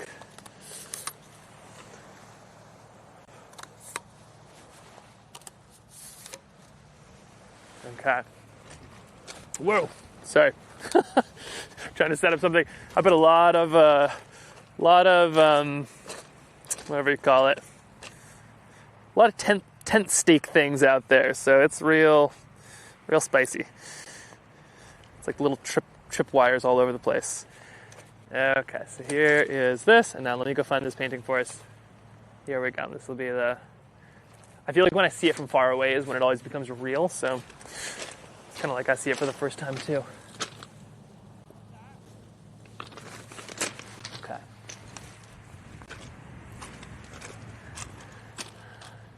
Ta-da! What do you think? A little bit of everything? I mean, you can't really see the whole mountain, but that's also just like Alaska in the summer is, you see what you can see and you get what you get, but I like it.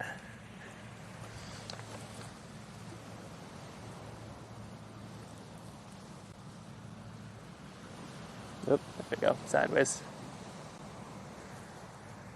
What do you think? I will be adding a whale and I will be adding an eagle in here somewhere, but you'll have to see the final video to see that. I think I need to have it dried just a little bit more. Oh. You also don't have to say this. I swear I'm not just like shamelessly baiting for likes and, accolades, but I'm going to take all of them. So majestic. Beautiful, beautiful. Thank you, Mojis. Thank you, Helen. Thank you, Break My Back. Wait, Break My Back? Is that... Maybe I should think before I use your names. Oh.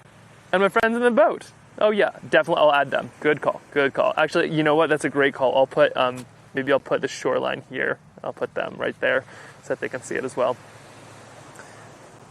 That's so fun. Oh, I like it so much. And you can kind of see some of the details. And so the idea, if you can imagine, like this right here, and then I'll add just all these other paintings, like the eagles and the view on the way there. All these other ones are going to go all the way around is the idea. So I think I've gotten into, I'll be doing a bunch of those tomorrow is what I'll be doing. Oh my gosh. Like the relief of finishing a painting. It's real. All right. Well, without further ado, I'm going to put this back and then I'm going to wish you all goodbye. I'm going to all go raid off Twitch somewhere else. And yeah, oops.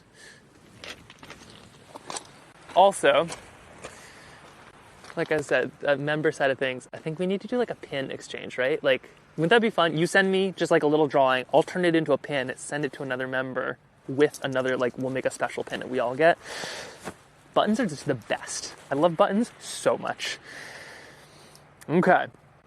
Well, I am going to go skip some rocks with my friend. Looks like Andrew and looks like they're just skipping rocks, which is the sweetest thing. So I'm going to join them and skip some rocks. But first, let me go raid us off somewhere here. If you're on YouTube, hope to see you tomorrow. This is going to be a fun one. So we'll see how it goes. And if you're on Twitch and our new friend, thanks to Connor for sending everybody over. I really appreciate it. I can't wait to show you more. I also can't wait to see Connor again. Connor's the best. Mine's nice too, but like Connor's the best. And and it'll be so fun to have them in Alaska sometime, which is further than 48 hours from now. We'll find out. Hopefully they tell me. Okay. Oh, I Paint Burbs is on?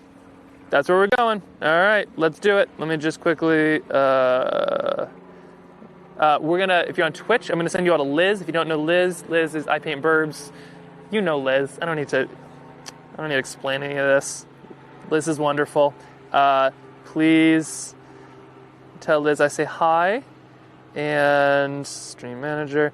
And yeah, I'll see you tomorrow. It's gonna be intense. This is lovely and the weather got decent. Tomorrow is gonna be intense, and you're gonna get to watch one of the craziest races on planet Earth. But it'll be pretty fun. We'll see how much painting actually happens. I'm thinking probably little to none. But it'll be a fun thing to try. You know, talk about some wildlife. Alaskans are potentially some of the wildest of the wildlife. Tomorrow, you will get a true version of that. Okay, so then I got dash. Let's see, dash raid. Nope, I gotta spell raid right. Raid. I paint. Birbz. Bingo. All right, there we go. We're off and running. I'm gonna go skip some rocks with them, but tell Liz I say hi, and I'll see you tomorrow. Oh, here's a good rock. Let's see, it's this one. This is a fine rock. Okay. See ya. That rock's too good. Oh, sea otter. Don't skip a rock. Oh, cutie. Oh, sweet.